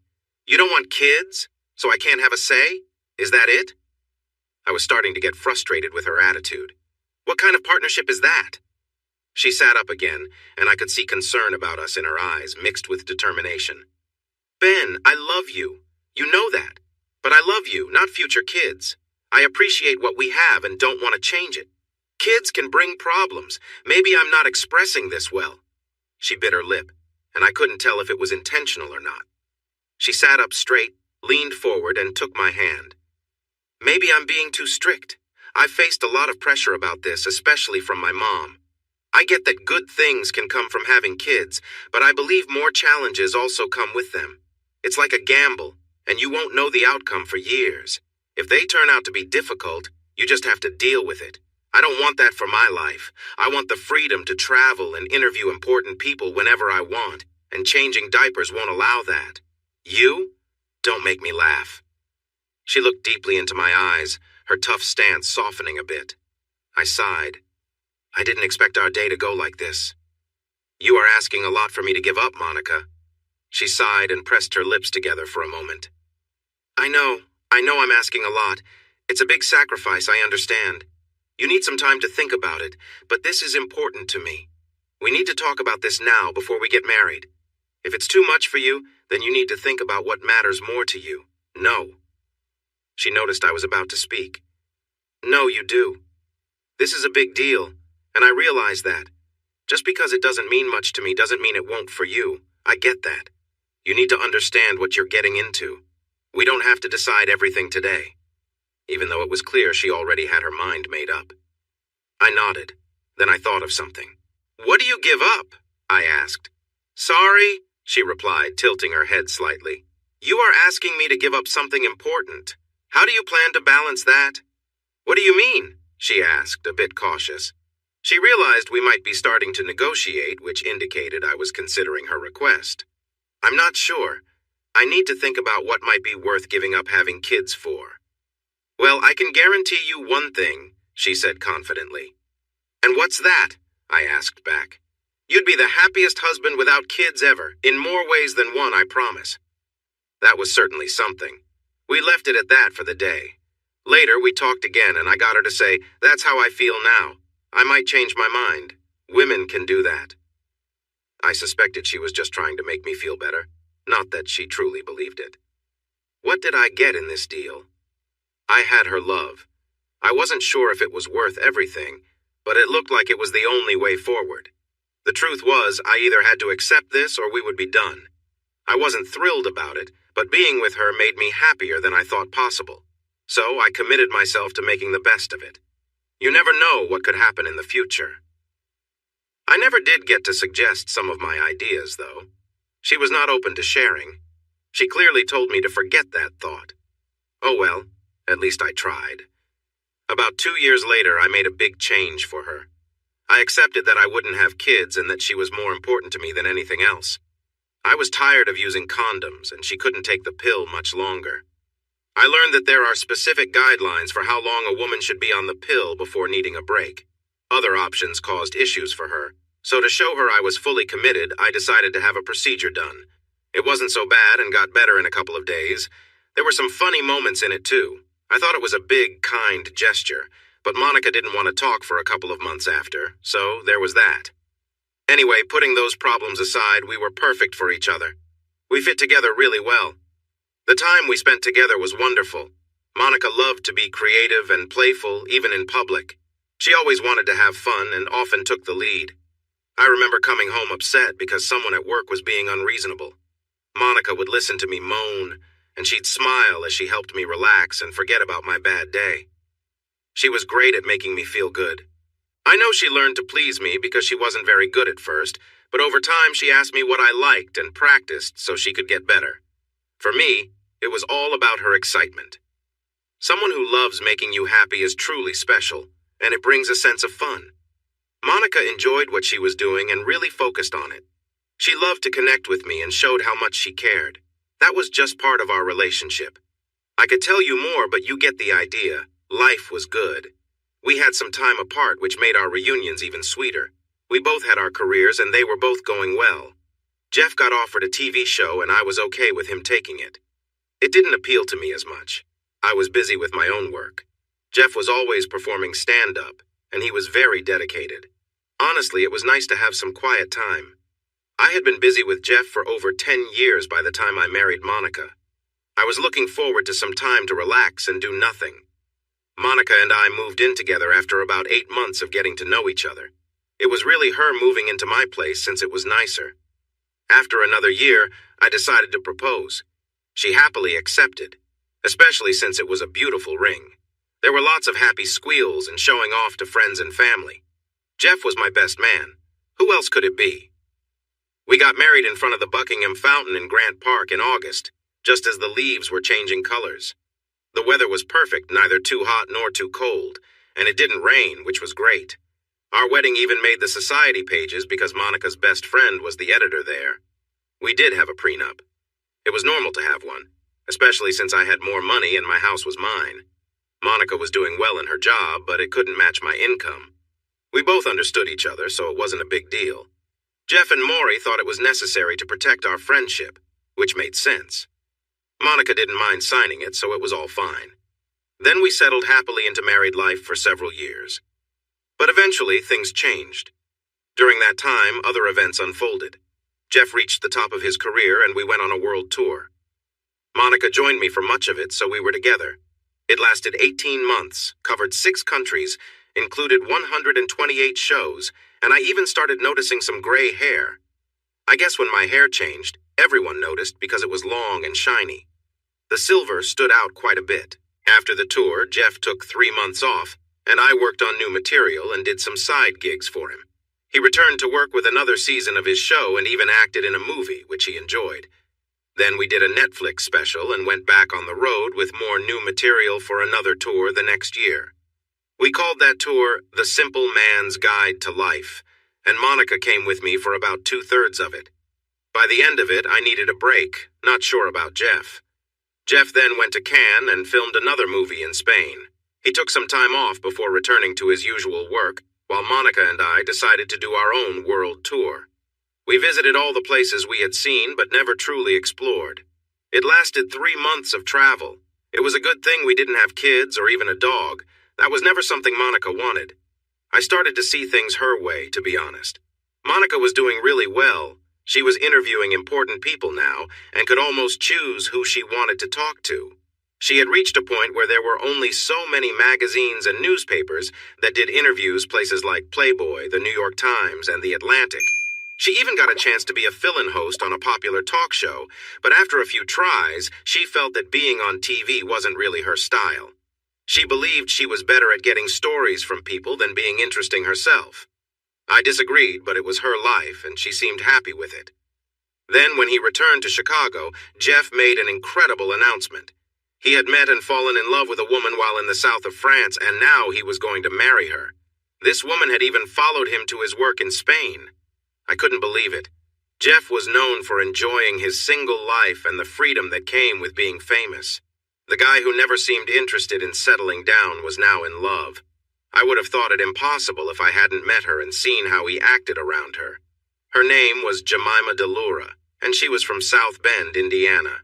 She had been traveling through Europe with her friend Simone. At just 24, she stood out with her bright blonde hair and was very attractive, with an elegant figure and smooth skin. She had her own modeling career and was financially stable, so it was clear she wasn't after Jeff's money. Was it true love? I'm not sure. It sure looked like it from how Jeff behaved. I had never seen him like this before, like a lovesick puppy, as Monica had once said. He wanted to do everything for Jemima. I couldn't figure out what had changed him. I asked him about it one time after a show while we were having a beer. Although things were different now that I was married and Jemima was around, there was no chasing women happening anymore, and neither of us seemed bothered by it. So what happened in France, Jeff? You seem like a different person now. And don't give me that "I just fell in love" line. I know you better than that, I said, sipping my beer. He looked at me for a moment, thinking about my question, and then took a sip of his beer. Honestly, I don't know, Ben. I was on top of the world with everything I wanted at my fingertips. You know how it is.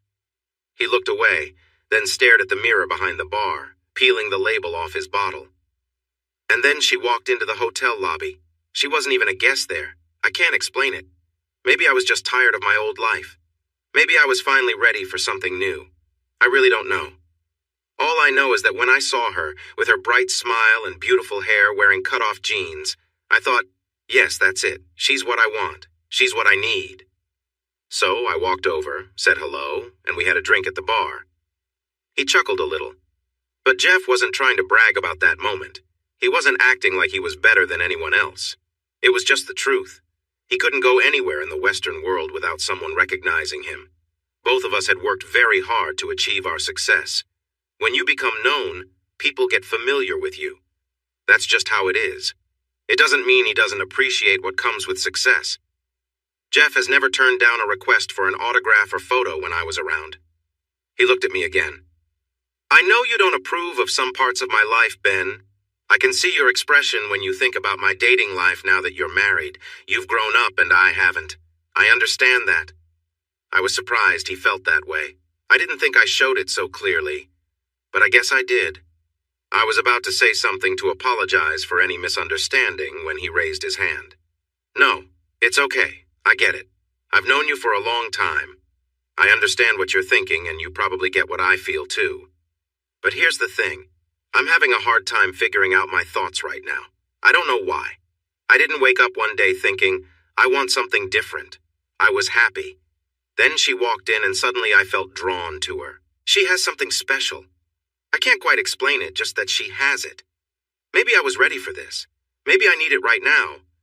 I don't really know, but it feels important. I want it too, obviously. Have you seen how great she looks? She's stunning. He went back to opening his drink. Tonight it seemed like he needed to share his feelings, so I just sat and listened. She makes me happy, you know. Not only because of what she brings to my life, but also because of what I can do for her. I spoke up. I've never heard you say something like that, Jeff. That's a big deal. Putting someone else's needs above your own sounds like a great connection as long as she feels the same way. I think she does, but then again, I could be wrong. You know how it is. Sometimes we see things the way we want to. He wasn't quite understanding that saying, but it fit what he wanted to express for now. Are you happy, Jeff? Really happy? He turned towards me. I would marry her in a second if she wanted to. I've told her many times. She wants to take her time and get to know each other better. I'm fine with that. She's mentioned that we will eventually get married, but it might take some time to get there. She believes that this time together will help us understand each other more deeply. I'm all in, no matter what it takes. After that, the bar was mostly quiet, or as quiet as it can be in a lively place. I gave a thoughtful smile, showing I appreciated my friend's words. I looked her in the eye and said, If you're happy, I'm happy. Just make sure you have a good agreement in place, all right? From that point on, we spent a lot of time together as a group. She and Monica really clicked right away. It was a special connection. Jem praised Monica for her style, and Monica returned the compliment about Jem's hair, and just like that, they became good friends. The two of them would go out shopping together. I found it interesting because Jem's style was quite different from Monica's, yet they could easily spend an entire day at the mall, filling the car with shopping bags. They also enjoyed ladies' nights at either our place or Jeff's. Sometimes it was just the two of them, and sometimes with other friends. We all went to the movies together when we could, and the women would try to broaden our perspectives. They thought attending performances about serious issues could help us see things differently, but I found it hard to understand how watching certain types of shows would change our views. Jeff felt the same way. To be fair, they also came with us to some basketball and hockey games. Jeff had great tickets to the hockey games, right behind the penalty boxes, and we used those tickets often. We were all happy as couples, enjoying time together as a group, while the girls did their own activities and Jeff and I focused on work. Everything was going well. Then, something shifted. I can even remember the day it happened. We went out as a group to eat at a fun restaurant. Sometimes Jeff liked to go to places where he could entertain others, and he enjoyed reminding everyone of his talent. It was part of who he was, and we didn't mind because he always put on a good show. But that night felt different. I couldn't quite put my finger on it. Although Jeff was being his usual lively self, the atmosphere felt heavy, and it was hard to start a conversation. Clearly something was off, but I had no idea what it could be. While Jeff made jokes and interacted with those around us, the rest of us were just quiet. On the way home, I asked Monica, "What was up back there? Did something happen?" She avoided my question and didn't want to tell me. By the time we got home, I was starting to feel frustrated. She was hiding something from me, and I needed to find out what it was. When we walked into my house, I was really frustrated. "Monica, what is going on? He's my partner, and I deserve to know. Just tell me." I raised my voice, maybe too much. She said I yelled, but I didn't think it was that bad. She avoided my gaze and fidgeted, so I finally shouted, "Fine, I'll just sleep in the guest room. Forget this, and forget you." I admit I was overreacting. Anger can make us say and do things we don't mean. Monica looked upset. "No," she said quietly. "Okay, I'll tell you, but not everything. I promised, Ben. You have to understand that." "No, Monica, I don't. Whatever promises you made to someone else can't be more important than the promises you made to me when we were married. Remember that? Those come first." "It's not. You don't understand. It's not my secret to share, Ben, please. I found out something about Jemima, something she wouldn't want anyone to know, not you, not me, not Jeff, no one." "Is she cheating on him?" I yelled, feeling furious. I was jumping to conclusions, but I couldn't think of anything else. "No!" Monica yelled back, surprised. "It's not that. Just something about her that she hasn't made public, and that's all I can say. It's not about being with another man behind Jeff's back. It's something personal." "Can she not have kids? Did she hurt someone? What is it, Monica?" I pressed on. "Look, Ben, if you had a secret that you didn't want people to know, wouldn't you want someone to promise not to share it? I'm trying to respect that. Please. If you found out, it would hurt our friendship with them. It's not because you'd know, but because I would have broken my promise. Can't you see that? It doesn't affect you or Jeff. Please trust me. I would tell you if it did, but it doesn't. All this would do is ruin a friendship. So, if you care about me, trust me and let it go." When she put it that way, I did trust her. What else could I do? I was angry with her for keeping secrets, especially because it led to evenings like this, one last try to get through to her. "What about the promise you made to me? The one in front of our families?" I asked. "This is different," she replied sharply. "If it impacted us, I would tell you. I really would. But it's not my place to share, so please don't push me. No one wins in that situation." I paused, feeling lost. I didn't realize it at the time, but I was. "I don't know what it is, but if it leads to nights like this, then it will hurt our friendship anyway," I suggested gently. "You're right," she sighed. "I can't deny that. But that's mostly on me. I reacted poorly to what I found out. I need some time alone with Jem to clear the air. We'll find our balance again and everything will be all right. Just wait and see. Only Monica could use a word like all right and make it sound natural. It's true she is a journalist. So I let it go. I had to decide if I would trust her and believe it didn't change things between us. Was it worth living in a place filled with doubts? I could push for answers, but that could only lead to hard feelings. Maybe it was something serious I needed to address? I'd never know until I asked, and once I did, who knew how I would feel about it? So I decided to let it go. Monica was right, at least for the moment. She sorted things out with Jemima, and when we were all together next, things felt much more relaxed. Life went on as usual. If anything, the two of them became even closer. They went on more outings together, like shopping trips and a few weekends away. Sometimes I'd come home to find Jemima in our kitchen, chatting with Monica about different things, laughing and enjoying coffee together.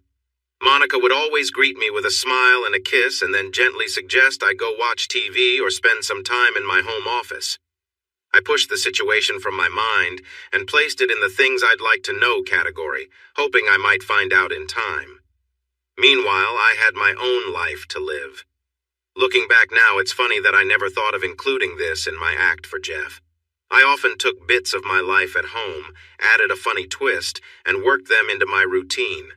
Monica always knew where some of the jokes came from. Since it was Jeff speaking on stage, no one would connect it back to us, so while she wasn't thrilled about it, she took it in stride. Sometimes, she laughed the hardest, knowing the story behind the joke.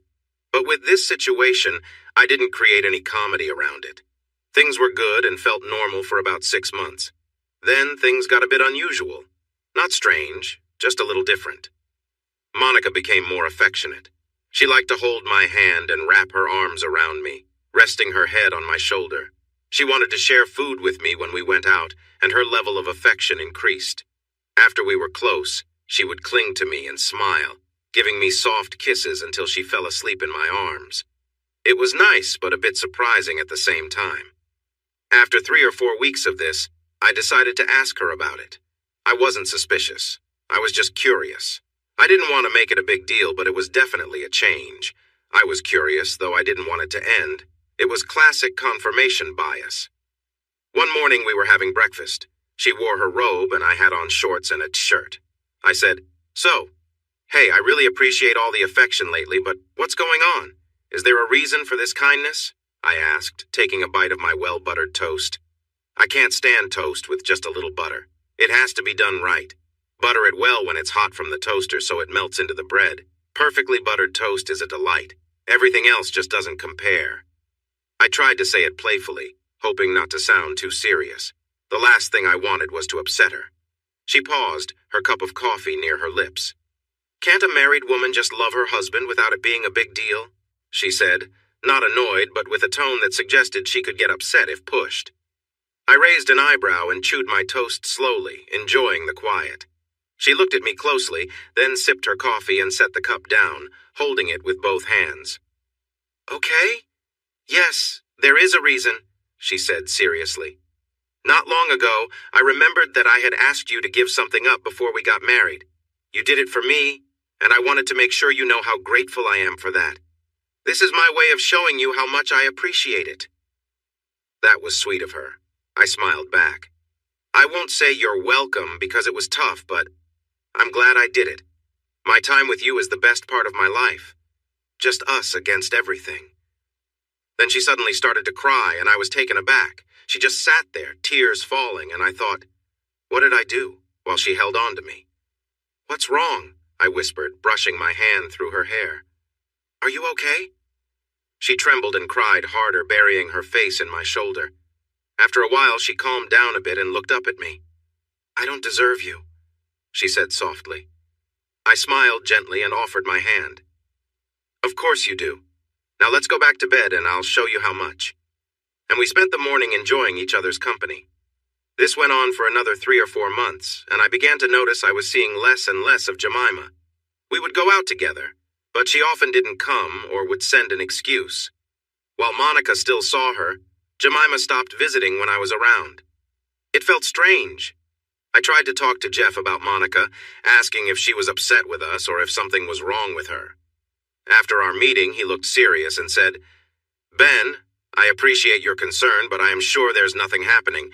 She's just busy with her new swimwear line. That's why she hasn't been around. Don't worry, she's not with someone else." Then he patted my back and went on with his day. When I mentioned it to Monica, she waved me off and said, "Everything's fine. She's just wrapped up in her work. I'll see her soon and will tell her you're worried, but it's all good." Looking back now, I see how foolish I was. I didn't notice the signs right in front of me. I thought maybe I had upset her or that she was having problems with Jeff. I had no clue what was really happening, even though there were hints. I just believed everyone and accepted what they said while Monica became really sad for about 2 weeks. She was off, like she was having a tough time. I kept asking her what was wrong, and she'd hold me tight, put her head on my chest, and say, "It's just something silly with Jemima. It will all work out." Then one day she seemed better and said she and Jemima were going to a nice spa weekend near New York. She promised that everything would be okay when she got back and that we'd finally take a vacation together. I was so naive. She left on Wednesday and was supposed to return on Sunday. It was only when I got a call from the spa on Friday that things started to make sense. Monica had left her wallet there, and they called to let her know. They got her voicemail and were calling me as her emergency contact to inform me. Emergency contact? I wondered why a spa would need that. The name, Family Clinic of Staten Island, did not sound like any spa I knew. They wouldn't give me any information over the phone. They said they couldn't share such details. A quick search online gave me the answers I needed. It was a family planning clinic that provided certain medical services. No wonder her phone was off. She couldn't let me see where she was since we shared locations. Now I only had one question. Who was it for? Was it for Jemima or for Monica? I thought it was probably about Jemima based on how things had been lately. She hadn't been around much and it all added up. Monica had never been fond of children, so it was hard to believe this was about her. On Saturday morning, I got a call from Jemima's phone. "Hello, Jem? Hi, Ben. It's Monica. My phone isn't working. The battery died and I can't charge it. I'm going to take it to the Apple store nearby and see if they can fix it. Sorry, I just noticed." Great. So Jemima's phone was fine, but Monica's was not. This meant Jemima didn't mind who saw her, but Monica did. Things were not looking good. "Yeah," I replied, trying to keep calm. I was trying to figure out what to say and what to ask. Should I tell her what I knew? Would she be honest with me? Why was I even wondering if she would be honest? What kind of thought was that about my wife? Thoughts raced through my mind. I was trying to decide what to do next. I'm not the kind of person who hides my feelings. I have read stories about people who get news they don't believe and pretend until they figure things out. That's not me. I wear my emotions on my sleeve. It's part of how I live. To be true to myself, I have to express my feelings. Some might say I should have stayed calm, but I am who I am. "Are you okay, Ben?" she asked after a moment. "You seem quiet."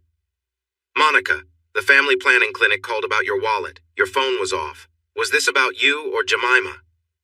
There was a sharp intake of breath followed by silence, and then she said softly, "I'm so sorry, Ben," before hanging up. While it wasn't certain, I was almost sure this was Monica. It matched what I had seen from her. She had been clingy, then distant for a while, probably when she found out something, and then off to New York to deal with it. I convinced myself it couldn't have been my fault.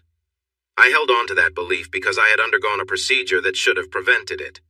Still, I knew that sometimes things could change. But if it wasn't mine, then whose was it? I tried calling back, but Monica's phone remained off. She was either still pretending about her battery or didn't want to talk to me. Probably both. Jemima's phone went straight to voicemail and she wasn't answering at all, so I did what anyone would do. I called Jeff and asked to meet him right away. I needed to see him before Jemima did. I needed to find out if Jeff knew something, and if he did, whether he knew who the father was. Jemima wasn't worried about Jeff knowing her location, so it made sense that he had information. I was familiar with Jeff, I knew his tells, and I believed he wouldn't be able to lie to me if I asked him directly. We met at a local coffee shop. For Jeff, it was a familiar spot, so he managed to blend in, even if he looked a bit out of sorts. He arrived wearing a hat and dark sunglasses, not the polished look you would expect from a successful comedian. As soon as I sat down, I could tell that either Jemima or Monica had spoken to him.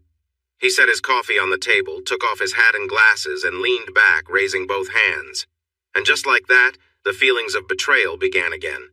"Ben, before you react, please understand this was never supposed to happen." He started, but I just stared at him, trying to grasp what he was saying. "What the heck?" I said, a bit louder than I intended. He glanced around and leaned in closer. "Keep your voice down. We don't want everyone to hear," he urged me. "You what?" I pressed, my gaze steady on him. His expression showed that he was evaluating the moment. He wasn't trying to make things worse. He seemed to feel sorry for me, but he was also figuring out whether we needed to move somewhere else. I knew this was a bad idea before Monica, he managed to say, before I slammed my hands on the table, not caring what anyone thought. It's your baby? I exclaimed, leaning in closer, feeling a mix of anger and confusion. He raised his hands again. This isn't the right time or place, Ben, he said, looking around nervously. Well, I'm sorry, I shouted back. The right time was probably when you first got involved with my wife. It's not like that, Ben. Please, this wasn't planned. You don't understand. I shook my head in disbelief and then threw my hot coffee at him. I didn't care about his reasons or excuses. Why should I listen to him? He was the last person I wanted to hear from. If I had calmed down, I might have figured out what he was trying to say, but I was too angry. I felt betrayed not only by Jemima, but by my best friend and business partner, too. If I had thought clearly, I might have realized that some pieces of the puzzle didn't fit together. If it was Jeff's child, why would Jemima be with Monica for the abortion? It didn't add up. As the day went on, the betrayal was not over, and I would learn more soon enough. I stormed out of the coffee shop, barely stopping myself from confronting Jeff physically. I was proud that I had held back. That kind of situation in a public place involving someone well-liked would not have been good for me. I would have faced consequences that would keep me away for a while, and I needed those days to start over in my life. When you're feeling angry, hurt, confused, jealous, and betrayed, you don't always make the best choices. I certainly didn't. I went home and began packing her things, not caring much how I was doing it, into boxes and bags. She had already taken some of our luggage on her trip, so it didn't take long. I put all her items in boxes and stacked them in the garage. Her car was at the airport, and since there wasn't anyone nearby to help, I considered taking everything to Jeff's place. But he lived in a fancy apartment with a doorman, so getting in would have been difficult. Plus, I didn't want to see him because my feelings were still raw. It was best to leave everything in the garage for the time being. Since our locks worked with codes and fingerprints, it was simple for me to change them and remove her access. I also updated the passwords on our network to prevent her from connecting automatically if she came back, just to be safe. Then, I took care of the usual tasks. I created a new account, moved some money around, and changed all the passwords for our shared investment account. The agreement we had outlined what she would receive, and I made sure to leave enough in the account for her to start anew. Most of the investments were still in my name anyway, and I would deal with that later when it came to legal matters. I also knew I had to find a lawyer. Rather than asking the one we used for business, I decided to look for someone new, as I didn't want to trust anyone at that moment. I found a random lawyer based on recommendations online and set up an appointment for the next day. In my anger, I wanted to finalize the divorce quickly. I wanted her to feel the sadness I felt, the pain that I believed she deserved. After everything was done, once I'd let out all my anger, I just sat back. I pushed away from the laptop and took a moment to think about everything, and it wasn't easy. When something like this occurs, you begin to question everything. Not just thoughts like, was I not enough? Or what did I do wrong? Or why doesn't she care about me? But also, every past moment of affection is looked at differently. All the times I interacted with Jeff were examined again in a new light. I had a lot of facts, but I realized I didn't know everything. It was clear that there was more going on than I understood. I knew I needed to talk to Jemima. She clearly knew something was happening, which is why she hadn't been around for the past few months. I had convinced myself that this was part of whatever was going on with Jeff. Jemima had found out and was keeping her distance because she didn't want to tell me. Was that why? But then why was she with Monica in New York? She was there and Monica used her phone, so she had to be. I didn't know the most important answer of all, which was why. The only way I would find out was if someone told me. But right now, I didn't want to talk to anyone. I couldn't trust anyone, so I wouldn't believe what they said anyway. The phone rang several times. Jeff. Monica, her phone was working again. I checked her location, and yes, it was where it should be. There were a couple of calls from Jemima's phone, too. Even one from Maury. I could guess what he wanted. I was also thinking about what to do next. There was no way I would work with Jeff again. That was clear. Should I end our partnership? Go on talk shows and ruin him? What should I do? I decided I needed more legal advice about the business first before deciding my next steps. But I knew I would take action. Jeff wouldn't get through this without some consequences. It's funny how the people closest to you often face the strongest backlash when they betray you. The divorce lawyer I was meeting with had already told me he only did family law. I would need someone else for the business side of things. He might help with that. Then I sat down, had a few glasses of whiskey, and went to bed. Monica wouldn't be back for 2 more days, though I suspected she might want to return early. But would she be allowed to? Would there be enough time for her to recover? I decided I didn't want to think about it. She would return when she could, and no matter what, I would be gone. I planned to leave for the reservation after my meeting with the family law lawyer the next day. I needed to be around people who weren't trying to hurt me. I thought it would be nice to just take some time to heal. I finally fell asleep late and woke up early, ignoring the buzzing phone. My meeting with the divorce lawyer went pretty much as I expected. I brought him the prenup, explained everything I knew, and he agreed to prepare the paperwork for the separation. He mentioned that I would need to know the complete story, so I would have to talk to her at some point. I figured that was normal, right? Get the full story, find closure, and move on. He also said I would need to talk to Jeff, and at that point, he said he would have to refer me to someone else. He recommended a firm called Pearsons and Associates. The main person in charge there seemed to be someone lawyers respected and feared. They had all the services I needed. I said I would talk to Monica and consider getting some help soon to deal with my feelings. But at that moment, I felt nothing. I had gone from angry to sad, and now I was just numb. I felt like a cork floating in water, moved around without any control. Packing up her things and seeing a divorce lawyer felt like pulling that cork out. Now that it was done, I was lost, unsure of what to do next. I hadn't really thought through what happened. I was just responding to things happening around me. Every interaction started to feel uncertain. I began questioning everything I thought I knew about myself. I wondered not just, why did this happen to me, but also, why did something like this seem to happen to me? These are 2 very different questions with different meanings. So, I went home, packed a bag, bought an expensive last-minute ticket, and left my phone on the kitchen table after printing my boarding pass and calling my parents to tell them I was coming. I took an old phone we used before, just to order a ride, and then left. When I arrived, it felt good to be in a place where I felt welcome. Spending time with my parents, my brother, his wife, and their kids was just what I needed. It took time to explain everything that happened and share my feelings, or lack of feeling, about it all beyond the initial anger. But that sharing among family passed down through generations is special. Being open with the people you love holds great power. The Native American way values understanding the person speaking, what matters to them, and respecting who they truly are. There's no need to hide. The real you deserves respect, and honesty comes naturally. In Native American life, there are still issues to deal with, but it's different from the politics found elsewhere. Western society often forces people to hide who they are. People are so focused on how others see them that they often don't show their true selves. You have to guess what people want because they won't say it for fear of being exploited.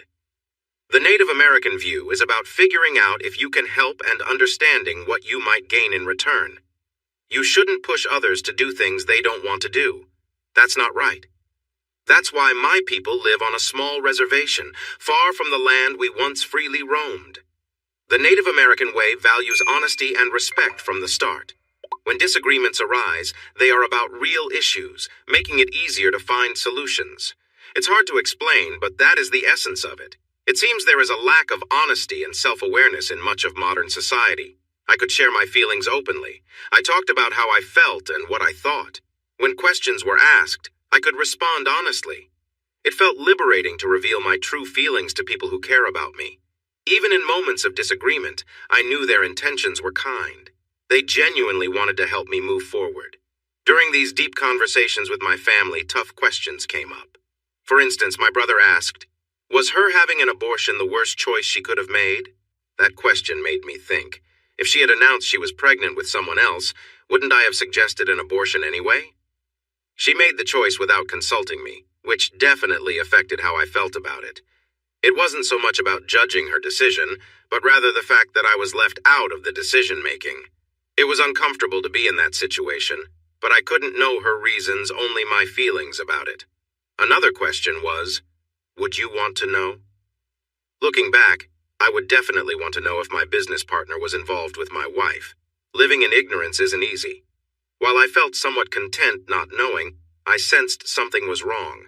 You can't treat your spouse in a way that leads to complications like this without losing some degree of respect for them. If one partner loses respect for the other, it raises questions about the relationship itself. Does it really matter how that happens? We discussed my feelings a lot. We wondered how she might have been feeling, why she could have strayed, and what I wanted for the future. I was told to take my time before making any decisions. I shouldn't rush, and should think about what I wanted and needed. I also needed to gather more information. I wondered why she acted the way she did and how she felt. Maybe she was ready to leave and be with Jeff. I had no idea how Jemima would feel about that. You would think she'd be upset, but she was with Monica in New York during the divorce process. Was she there to make sure things went smoothly in their marriage? Or was she there to support Monica emotionally? It was puzzling. After all, her husband was the cause of this situation, so wouldn't she be angry? It was clear I needed to talk to her too. I accepted that our marriage was over. No matter the reason, the disrespect she showed me was something I couldn't overlook. She knew how much I had given up to be with her. I felt like she took that gift and threw it away, and we both were aware of it. The house belonged to me because it was clearly stated in the prenup. It was mine before we got married, it was paid off, and it was completely mine. I wouldn't be surprised if she tried to move out while I was away. Either way, I needed to have a serious conversation to get some closure and move on. I still loved the woman I thought was my wife, but the person I saw now didn't feel like her. She looked like her and acted like her, but she wasn't the same at a deeper level. I wondered if she ever had been that way, or if I had just not seen things clearly because of my own desires. I wasn't filled with anger, even though I was definitely upset. It was a strong upset, like a don't make me upset sort of thing, but not to the point where I wanted to break things. I felt very sad and had many questions about both myself and her. I wondered if I wasn't enough for her. What did she need that I couldn't give her? What had I done wrong? Why was what I offered not enough for her? I had a lot of feelings, but they seemed to be manageable for the situation. One evening, we talked about this a lot. My sister-in-law thought the true impact of what happened hadn't hit me yet, and maybe she was right. My brother, who can be difficult, joked that I wasn't emotionally mature, so it was unlikely I felt emotions like other people.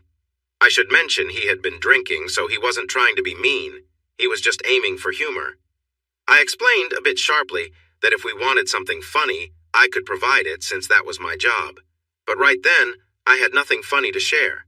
My parents were more considerate.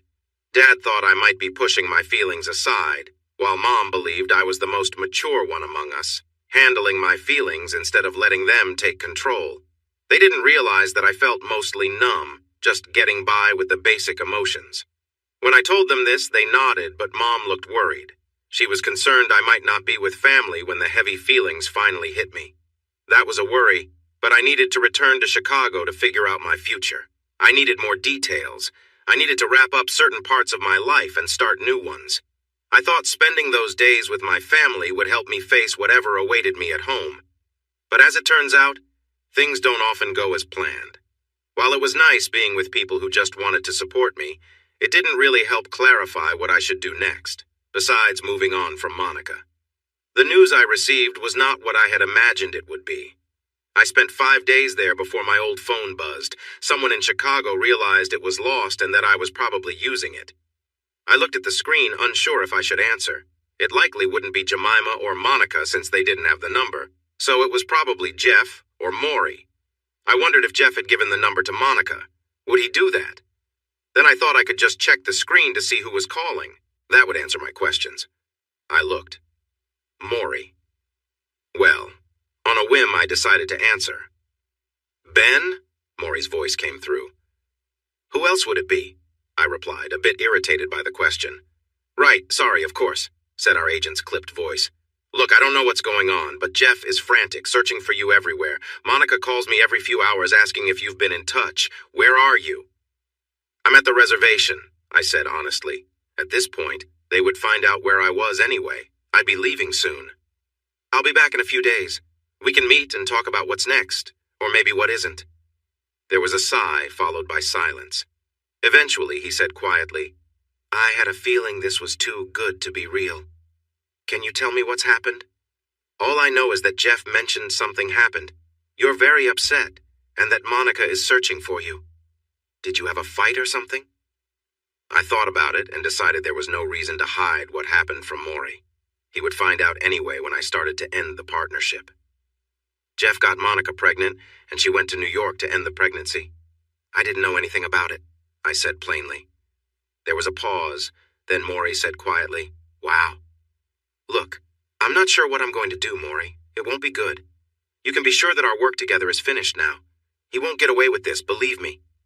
Ben, Maury replied slowly and carefully. Please don't act in anger. Don't ruin everything you've built over the years because of this. You need to think about it. I expected Maury to respond this way. His own interests were clear. Without me, Jeff would have no new projects besides the TV show, which only had one more season planned. Maury took 20% of what we earned, and that was a lot. If one of his acts failed, it wouldn't look good for his other clients. He would always push to keep us together. Still, he was a decent guy, and his advice made sense, even if it served his interests too. I decided I would check into the legal side of the partnership after I dealt with the situation regarding Monica. While I wanted Jeff to face consequences, it was better to do it carefully than to react rashly and make things worse. I wanted the results of my actions to be clear and intentional. I felt so numb that this plan even sounded okay to me. Listen, Maury, I honestly don't know what I'm going to do next. I'll divorce Monica, of course, but regarding the partnership, I'll probably end it or something similar. I can promise I won't be working with him anymore. Can you blame me? I'm not going to harm anyone, though. I won't go public unless he pushes me. If he does, then sure, he can deal with the fallout. But that's up to him. Got it? There was another sigh on the line, a bit more relaxed this time. I'm really sorry this has happened to you, Ben. You didn't deserve it. I'll keep this as quiet as I can. That's my job. You, do what you need to do. Will you come by when you're back? We can try to figure this mess out, he asked. Sure, I'll find some time. It might be a few days, though. I need legal advice about the business first. I'm sure you understand. Yeah. There was a pause that felt uncomfortable. Should I tell Jeff that I talked to you? He asked casually. Well, he is your client. I guess you have to do it, right? You're my client, too. I'm stuck in the middle. There was a pause. Then he sighed. What a mess. And it's all because he can't control himself. Who knows what Jem is thinking? I shrugged, but realized he couldn't see me. I stayed quiet because one part was still uncertain. Honestly, I was quite curious as well. The family and I had looked at many ways to understand her actions, but we never really figured out the truth. I'll talk to you later, Maury, I said, adding, please, if Monica asks, I don't have this phone, okay, or Jeff and Jemima either. Sure, he replied. Take care, Ben. I know it's tough, but life goes on. I'll see you when I see you. Then he hung up. After the call, I spent the day in the back garden, sipping tea and bourbon, but never mixing them. Only someone who didn't care would do that. I have my pride. I wondered why I wasn't more upset. I felt numb, emotionally. I loved Monica deeply, so why wasn't I more heartbroken? I didn't feel much at all. I wasn't angry, sad, or confused. I was just sitting and trying to think about my future. I should have been losing my temper. I should have been drowning in a bottle or asking everyone I knew why. I should have been furious, but I wasn't. I was thinking, yes. I was pondering many questions and trying to figure everything out. I had moments of anger, but overall, I felt disconnected from my emotions. It started to make me question myself. My family thought I was too calm. My brother even pointed out that if I truly loved her, I wouldn't be so composed. I was simply looking at how she would move, how to return her belongings, what my next steps would be, how to deal with Jeff professionally, and what the divorce would look like. Yes, Jeff would face consequences, but I felt detached about that too. I was preparing tasks, one after another. Then my mom provided some clear insight. She said, the floodgates have opened, but something is blocking the flow. Once that gets loose, everything will come rushing out. It has to. The feelings can't stay bottled up. And when it does, Ben, you'll need us. My mom was wise for someone from a regular suburban background. I'd expect this kind of talk from Dad, but Dad had clearly influenced her. Even though I didn't feel it, I knew I was like a pressure cooker ready to blow. I wondered what might set me off. But in the empty mood I was in, I didn't think about it for long. With that thought, I returned to Chicago to pick up my life, trying to figure out what to do next, both at work and in my personal life. When I got home, I was relieved to find it quiet and free from any interruptions. No one knocked on the door for 3 days while I kept busy. I went grocery shopping and dropped by my family lawyer to see what they had been preparing. They had different papers ready, but they suggested I talk to Monica before filing anything, just to understand my own feelings better. I couldn't help but chuckle at that. Would she really be honest with me? Maybe, who knows? Recent events made me rethink what I believed about her. I had my meeting at Pearson's. Jessica Pearson herself came by to introduce herself and check on me. That woman has a strong presence. If anyone thought I had it together, I was just a mess compared to her. I brought along the contract that Jeff and I signed years ago, along with other agreements like the one for the Netflix specials. They said they would review them, and then we could discuss my options. We set up another meeting for 2 days later, and I left feeling unsure about my next steps. So I went home and sat quietly, staring at the wall. On the third day, as expected, Monica showed up. She brought Jemima with her, which I should have anticipated, but it was still unexpected. The doorbell rang, and my phone notified me that someone was at the door. Through the video, I could see Monica and Jemima. She hadn't even tried to enter with her key or fingerprint. I would have received another notification if she had, since I had removed her access. This made me ask myself another question. She understood me well. She knew how I would feel about her actions. Deep down, she must have known it would mean the end for us. After being so close for weeks, why did she go through with it? This added yet another question to my list. Maybe I would get some answers. I stood up slowly, taking deep breaths to stay calm. If I was going to lose my cool, it was likely to happen in just a few moments. When I finally got some answers, I went to the door feeling very tired. I opened it to see Monica, who looked just as worn out as I felt. She stared at me, sadness clear on her face. She knew we were finished, and now it was just a matter of time before the shouting began. Jemima stood behind her, looking sad too. Her face showed a mix of hope and worry. It was the look someone has when they have to do something difficult, something that won't be enjoyable and might hurt someone. Monica seemed drained and defeated, just like me. Her sadness felt heavy in the air. She didn't say anything, only looked at me with a question in her eyes. I didn't reply. Instead, I left the door open and walked away into the living room. They followed, with Jemima gently closing the door behind her. I sank into the main chair, facing the big window that overlooked the street. Monica sat on the small couch nearby, close to me. Jemima sat on the armrest of the couch, positioned near Monica for support, but not too close, keeping it clear that it was Monica and me against the situation. I stared at her, waiting for her to say something. She returned my gaze, looking uneasy and fidgeting with her hands. Finally, she whispered, "I'm sorry, Ben. I can't express how sorry I am." Was it mine? I cut in, getting straight to the point. I didn't want her empty words. They felt meaningless right then. She sighed and glanced at Jemima before looking back at me. "No," she said slowly. "It wasn't yours. If it had been, I wouldn't have done what I did." "I see," I replied, letting out a breath I didn't realize I was holding. "So it's Jeff's then. He kind of admitted it." She nodded, and tears began flowing down her cheeks. She didn't even try to wipe them away. "We did a prenatal test after I found out I was pregnant. Given what you gave me, it was unlikely to be yours, but I wanted to be sure. If it had been yours, I wouldn't have acted the way I did. But once I knew it wasn't yours, it had to be his. There was no other option." I nodded. At least now she knew the child wasn't mine. She hadn't terminated the pregnancy without knowing.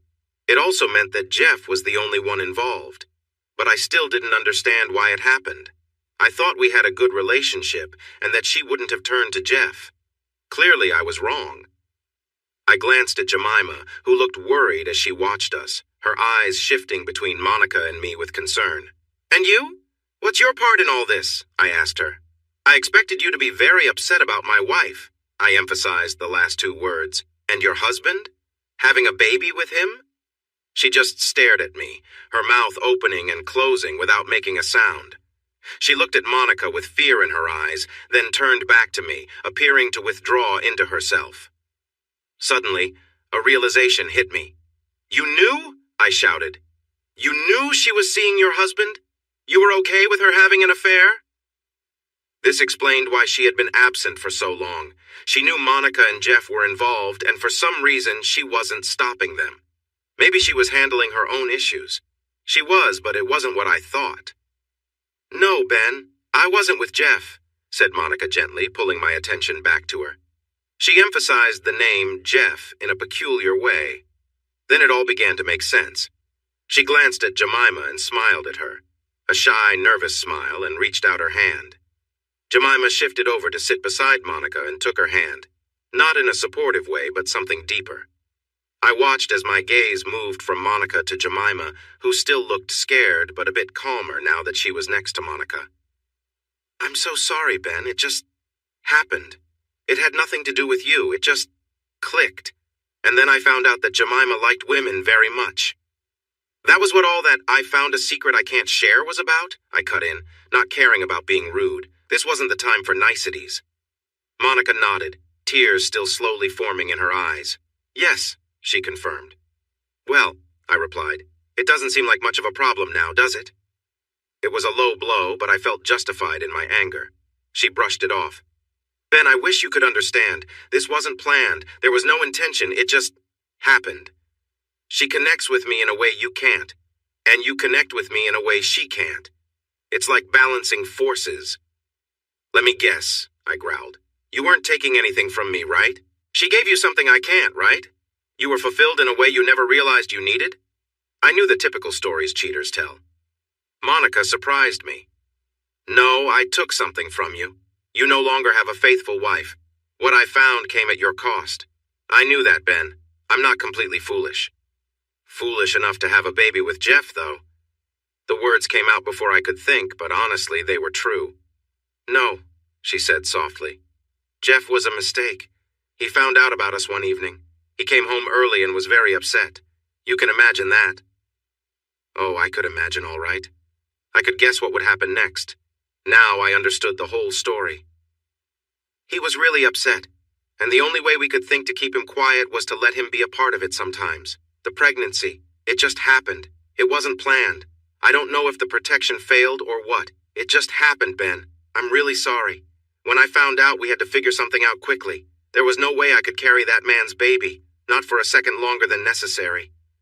I noticed the "we" in what she said, but no matter what happened next, it was clear that Jeff was in trouble. "If it had been your baby, I would have carried it without hesitation. But it was his, and the timing made it clear. I'm sorry." She lowered her head. "Anyone else's?" I yelled. "How many other men were there?" Honestly, I didn't believe there was anyone else. Still, I couldn't believe she had done what she did, so it felt like a valid question. She looked back at me, surprised. "There was no one else, Ben. Just Jeff. Sorry for the wording." She was still holding Jemima's hand, and Jemima had her other arm around her shoulders, holding her close while still looking at me. "I could still do this, you know," Monica said quietly, a hint of hope in her voice. "What do you mean?" I asked, taken aback. "I know you want kids. I know you gave that up for me. I could make that happen, to make up for it. We could raise them together, all three of us." Monica's expression changed as she looked at me, hope now shining in her eyes. It seemed she thought she had found a solution. "I had a procedure, Monica. You know that," I replied sharply. "Well, I hear it's reversible.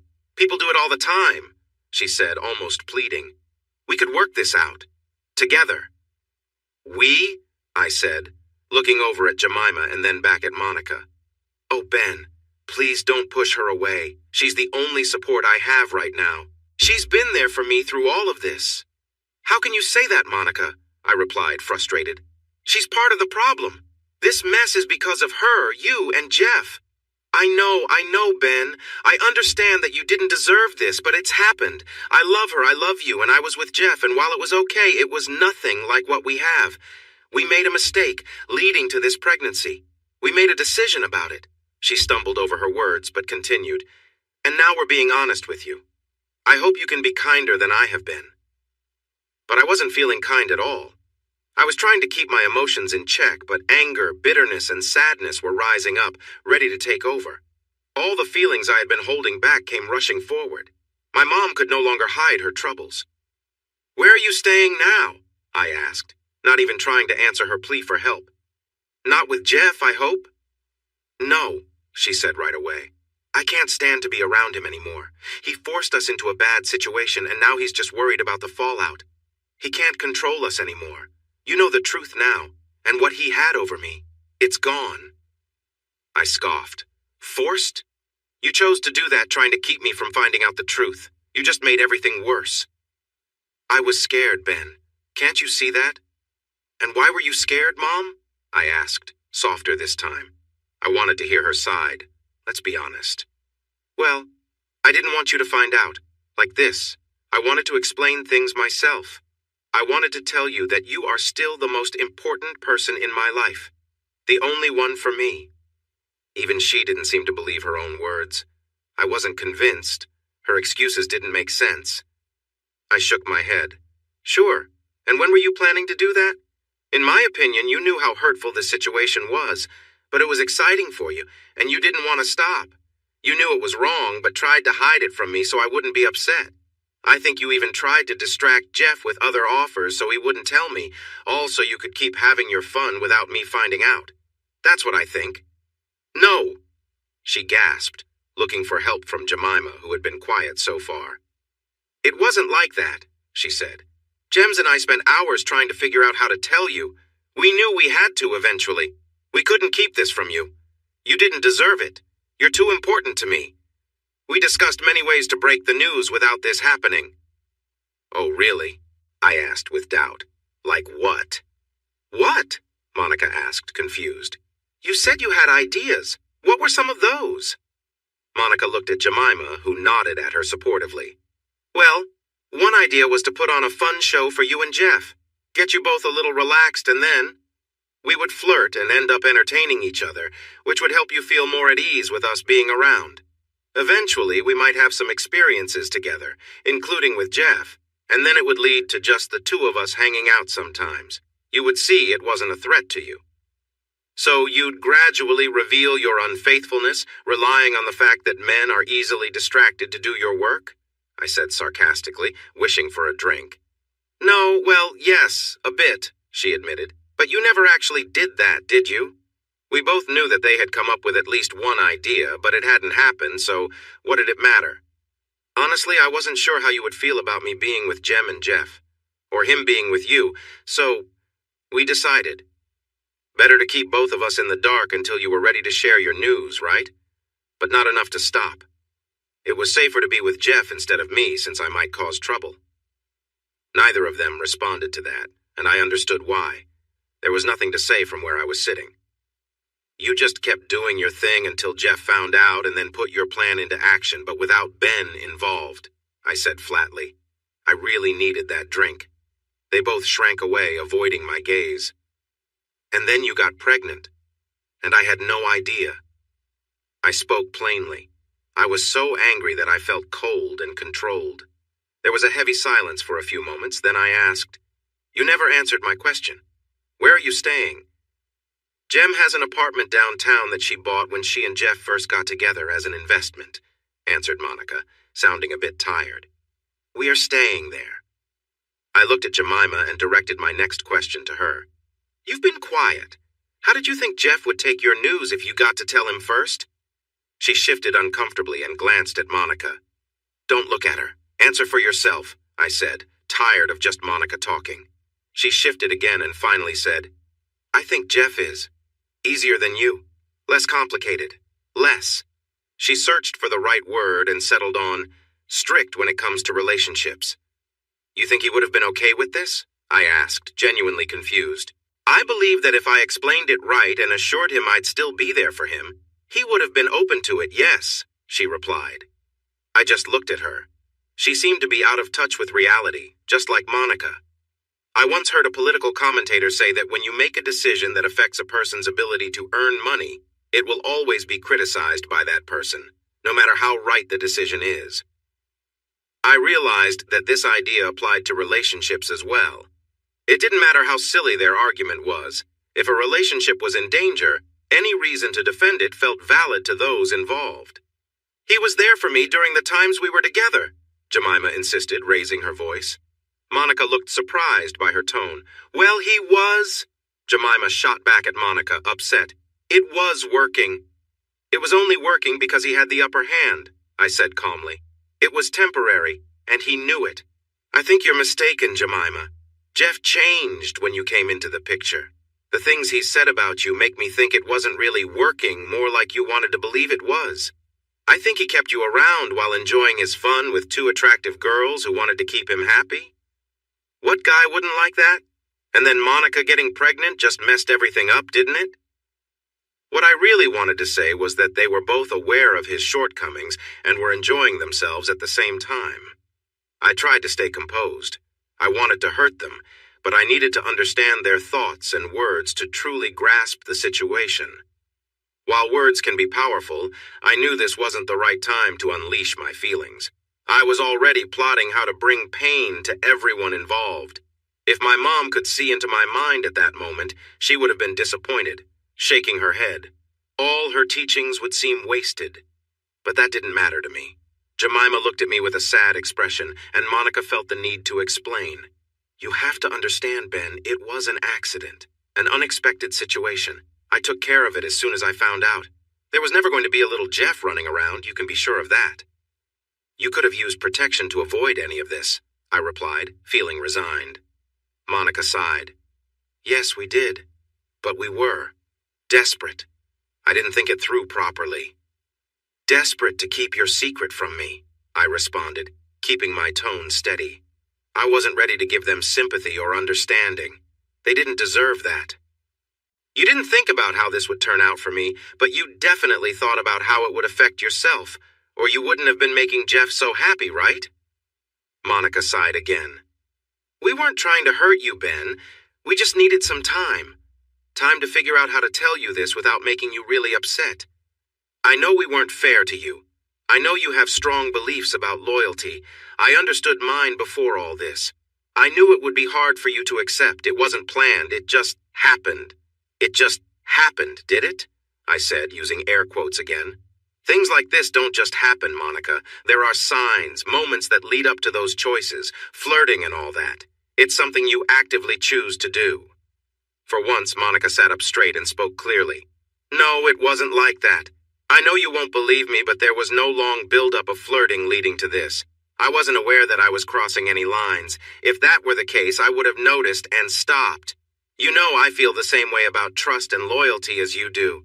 Do you really believe I would say one thing to you and then go down that road, knowing it could ruin my marriage? There was a thoughtful silence before I replied. I wouldn't have imagined you would have an affair with a woman, end up with my business partner, and then find yourself in a situation like this, so I'm unsure of what to believe right now. Monica sighed with frustration. Yes, I get that.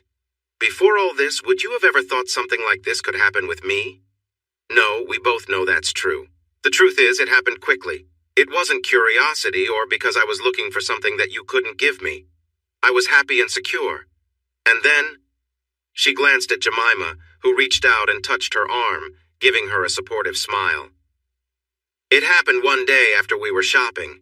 We bought some fun things for both you guys, some dresses and some lovely outfits. You know, now that I found out Jemima is bisexual, I was surprised when she mentioned how she missed the gentle touch of a woman while we were talking about our partners. I thought, what? And then she told me she had relationships with women before. Apparently it's quite common in modeling circles. But I didn't suddenly want to try that just because she enjoyed it. I wasn't thinking, oh, I have to experience that or anything like that.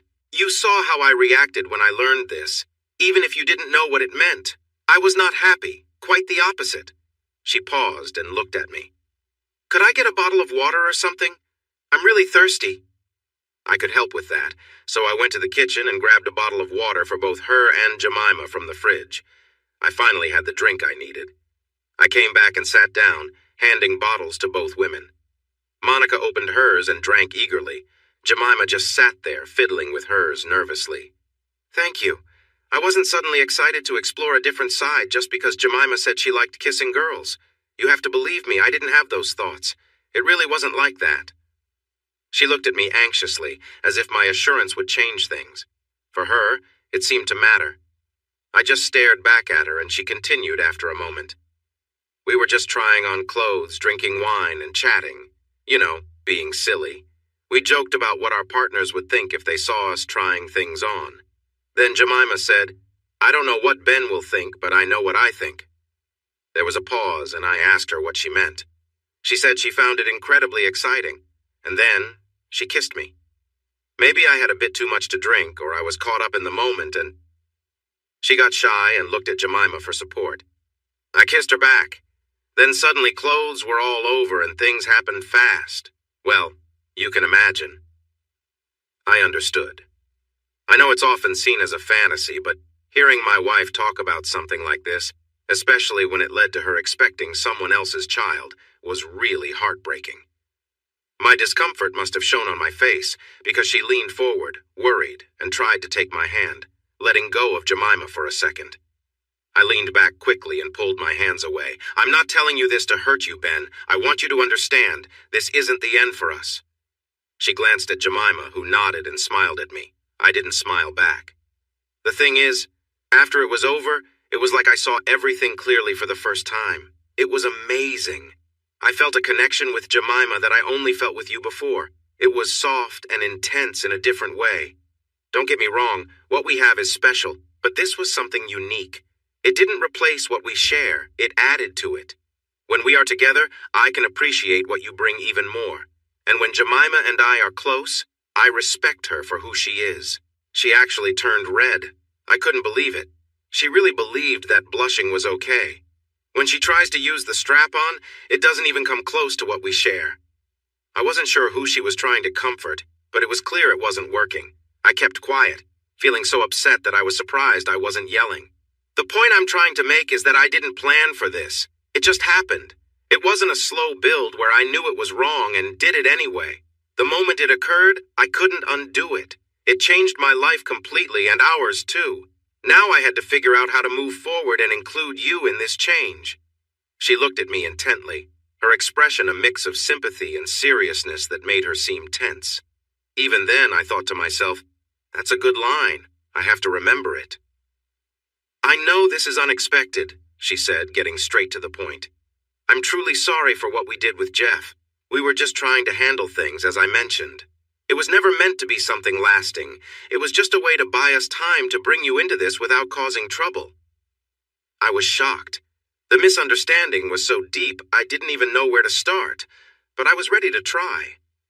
So, I said, leaning back and crossing my arms to control my frustration, you thought the best way to keep me calm about you being with Jemima was to have threesomes with Jeff.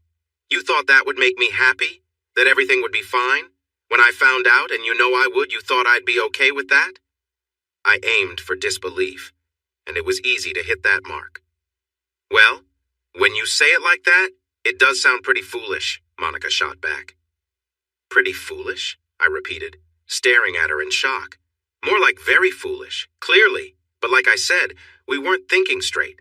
I was scared that if he told you before we could include you, you'd, well, react poorly. So we had to act fast. The thing is, Monica, I believe you really thought that was a good temporary fix. Because everything else you've told me is so far from sensible, this fits right in. Monica sat back, her lips tightly pressed together. The truth is, you haven't actually apologized for anything. Being with Jemima, treating me as less important, threesomes with Jeff, getting pregnant, going through with the procedure, none of it. I don't think you feel bad about it. It seems like you're just sorry you got found out. All of this feels like you're spinning your story. You haven't come around for days, not because you want to give me space, but because you were trying to find a way to make me accept this. She looked deep in thought, and I leaned closer. Well, here's the truth. I'm not going to accept it. You knew that from the start.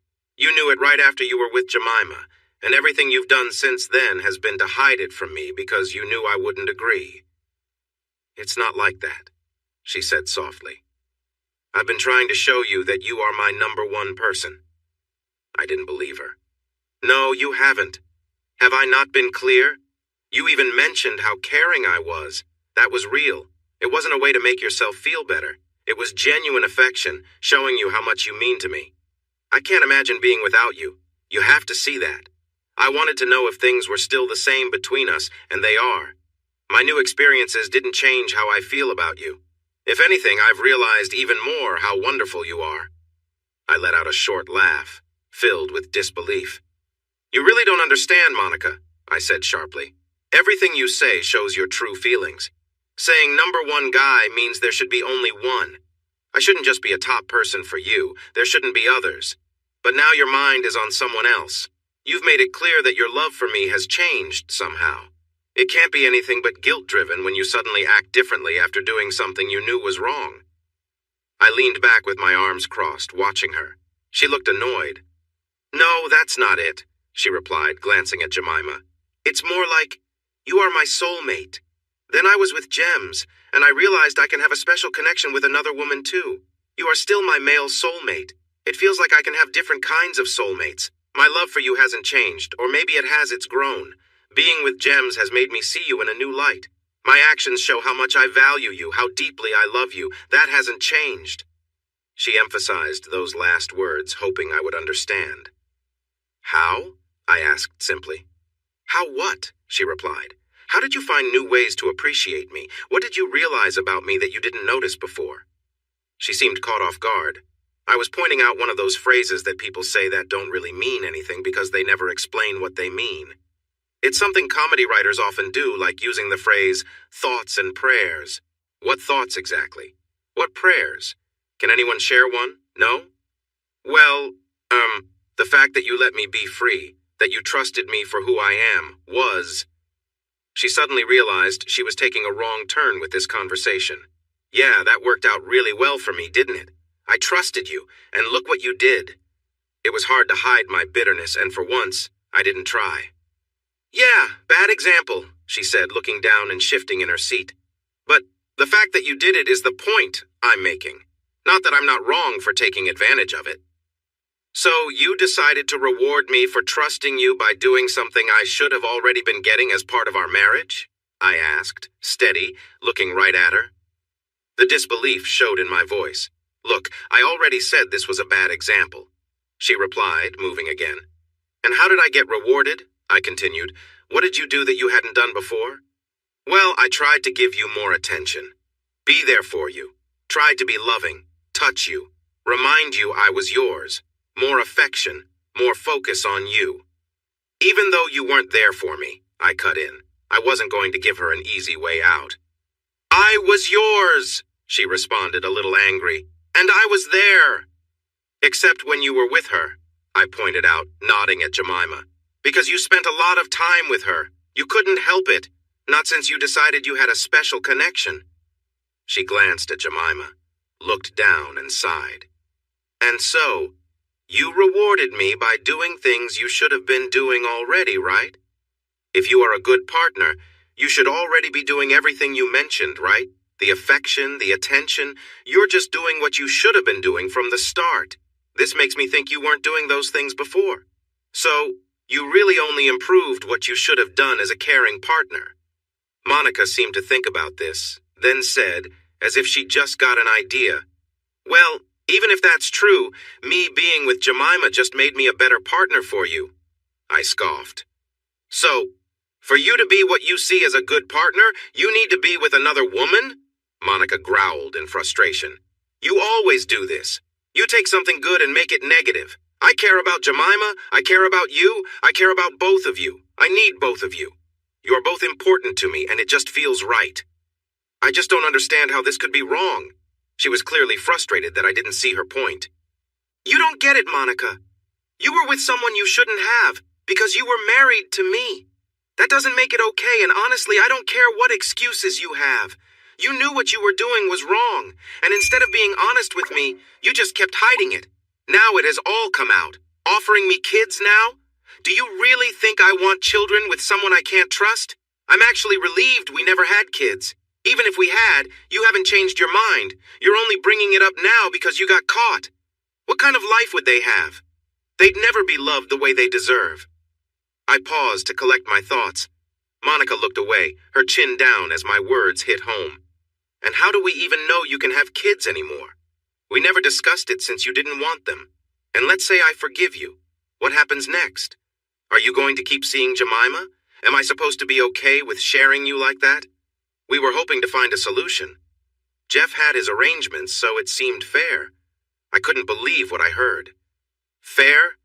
Jeff got you in trouble, and now Jemima is still involved. Jeff will get what he wants, but I won't have her in my home. I told her to leave before I lost my temper. Everything I felt came rushing out. My anger, my hurt, it all poured out like a flood. I knew I was right to feel this way, and so did they. Jemima stood up quickly, worried. I stayed put, already upset. I'm sorry, Ben. I never meant... She stuttered as Monica helped her out, looking back at me anxiously. Just go away, I muttered, tired and not looking up. Monica returned after a brief talk in the hallway and sat down again. That was too much, Ben, she began, and I felt my anger rise again. That person has ruined our marriage. I can't believe I only yelled at her, I shouted. Monica took a breath, leaning closer. She hasn't ruined anything, Ben. This is about your pride and your ego. I understand how you feel, I really do. I did something really bad and wrong, something I shouldn't have. Then I made it even worse, I know that. But now we have to figure out how to move forward. I looked at her. How to move forward? There's only one way. She sighed again. I knew you'd think that. I realized after my first moment with Jemima that this is where we would end up. That's why I tried so hard to keep this from you. I really don't want us to end. I want to be your wife, your partner, the most important person for you, like you are for me. I would do anything to keep that. Why can't you see that? Suddenly, my anger faded. Monica saw things through her own wishes. She thought she needed something different, but that wasn't my view. I see that, Monica, I do. You wanted it all. You keep talking about soulmates, but you are missing the point. A soulmate is one person, not many. That's why it's called a soulmate, I said, tired. I took another sip of my drink. And what about Jemima? Where does she fit in? What if I need you and she needs you at the same time? Who do you choose? I would go to whoever needed me the most at that moment, Monica replied. And that's the problem. You think it's simple. I shouldn't have to compete for your attention. We had a promise a few years ago that said otherwise. You might find it harder than you think. I'm not on board with this. I'm just trying to help you understand that what you want can't work. You've already broken the trust we had, and that won't come back, no matter how much you explain. I took another sip while she thought about this. You were with another woman? You fell for her? You crossed lines that we agreed not to. You made choices that hurt us both. You were trying to keep everything together, but some things are already lost. She sighed. I knew this is where we would end up. I just did. You keep saying that, I interrupted, frustrated. If you knew this would happen, then why did you do it? My voice raised with irritation. Monica paused and looked at me thoughtfully before replying, calmer than I felt. I knew it was wrong after it happened. It wasn't planned. It just occurred. But once it did, well, I understood how you would react, and I was right. She paused again, then started to speak quickly, her words spilling out. All I'm trying to do is grow, Ben. I wish you could see that. It's not about leaving you behind. We could just be partners on a new journey. I scoffed and muttered, Yeah, looks like you have a partner for that journey already. Don't blame me for the mess. Monica, I wasn't the one who suddenly found someone new. I'm not running around with anyone else or causing trouble. Don't put this on me just because I reacted badly to it. Monica looked at me with sadness, but continued anyway. It's a path I didn't even know existed for me. I'm not sure if I'm a lesbian or bisexual, to be honest. I just love Jemima. It's not like I suddenly feel attracted to women. I admire their beauty, but I don't think about them the way I think about Jemima. I don't look at other women and wonder what it would be like to be with them. The same goes for other men. I have you. I haven't considered anyone else since we got married. Monica, You are taking something away from me. Your growth comes at the cost of what we have. Being with someone is a balance, whether you want to believe it or not. If you're spending time with Jemima and giving her your affection, then you can't be giving it to me as well. Don't tell me about loving more than one person or sharing love like it's easy.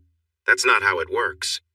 You have a limited time each day, and the moment you focus on someone else, I'm losing your attention.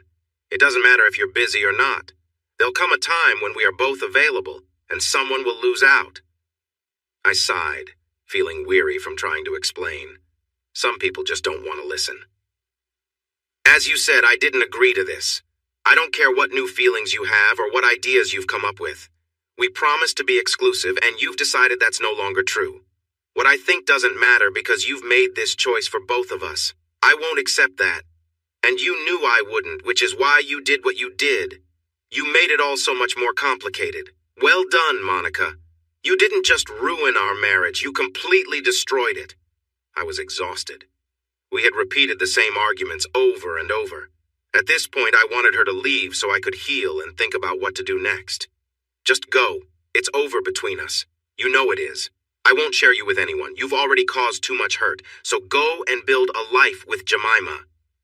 Ben, Monica said, her voice full of concern. Just leave, Monica. Please go. I'll have my lawyer contact you. I'm finished. I have nothing left to give. You've not only wrecked our marriage and dreams, but you've also hurt my career. Good job. Now just leave. I shouted the last two words. I was completely drained and angry. I just needed her out of my sight so I could have some time alone. Monica slowly stood up, trembling. She looked down at me, sad, or at least I imagined so. I couldn't bring myself to look up. Ben, no matter what happens, I will always love you. You will always be my man, and I will always be here for you, no matter what you need. If you ever need anything at all, I'm here. I will never forgive myself for what I've done. I knew we might end up here, but I hoped it wouldn't happen. I wanted to find a way for you to understand, but I see now that was just wishful thinking. I fought hard to hide it from you, but I only made things worse. I'm so sorry. You'll never know how deeply sorry I am. I could hear the tears in her voice, but I still didn't look up. I just pointed toward the door. One last thing, because I know you well. You might think this is because of you, that you did something to lead us here, that you weren't enough. You need to know that's not true. You were always enough. This is all on me. You are everything a person could want, Ben. Don't ever think you weren't, or that this is somehow your fault. There was nothing you could have done to stop this. I let it happen because I tried to have it all, and now I have to face the consequences without the man I love. I just wish you didn't have to suffer, too. It's not fair, and I'm so sorry for hurting you and breaking what we had. I will never forgive myself. She paused, then added again, I am sorry, Ben. I love you. I wish you could understand how much. I didn't have the energy to respond or to say that she would be moving on with Jemima while I would be left alone. What was the point? I didn't want her back, so there were no choices left. When she said, you'll never know how much, I had proof that she was wrong. It wasn't as significant as she believed, or she would never have made those choices in the first place. Then she turned and walked away. I heard the front door open and shut, and something within me felt lost. The day continued. It grew dark, and I sat alone, softly crying. I knew something important was gone, never to return. Life, as a friend once said, goes on. And it did for me, though in a different way. I felt broken, and I realized it, but I couldn't do much to fix it. My attitude changed. I became irritable. If someone made a mistake while helping me, I would let them know, even the barista at the coffee shop. The cheerful part of me disappeared overnight. It didn't take long for news of our problems to spread. Not the details, just that we were separating, that Jeff was involved, and she was now living with Jemima. Information about her new relationship with Jemima trickled out over the weeks. I had no intention of sharing the details of our situation. It was private. But the fact that I had no public contact with Jeff, that he hadn't released new music, and that some of his performances were canceled, people started to connect the dots, even if it was a bit off. After the meeting with Monica and Jemima, I didn't leave my house for days. I reached out to Pearsons and Associates, and they suggested I come in to discuss what to do next. I also called my lawyer to discuss the prenup, following the rules closely.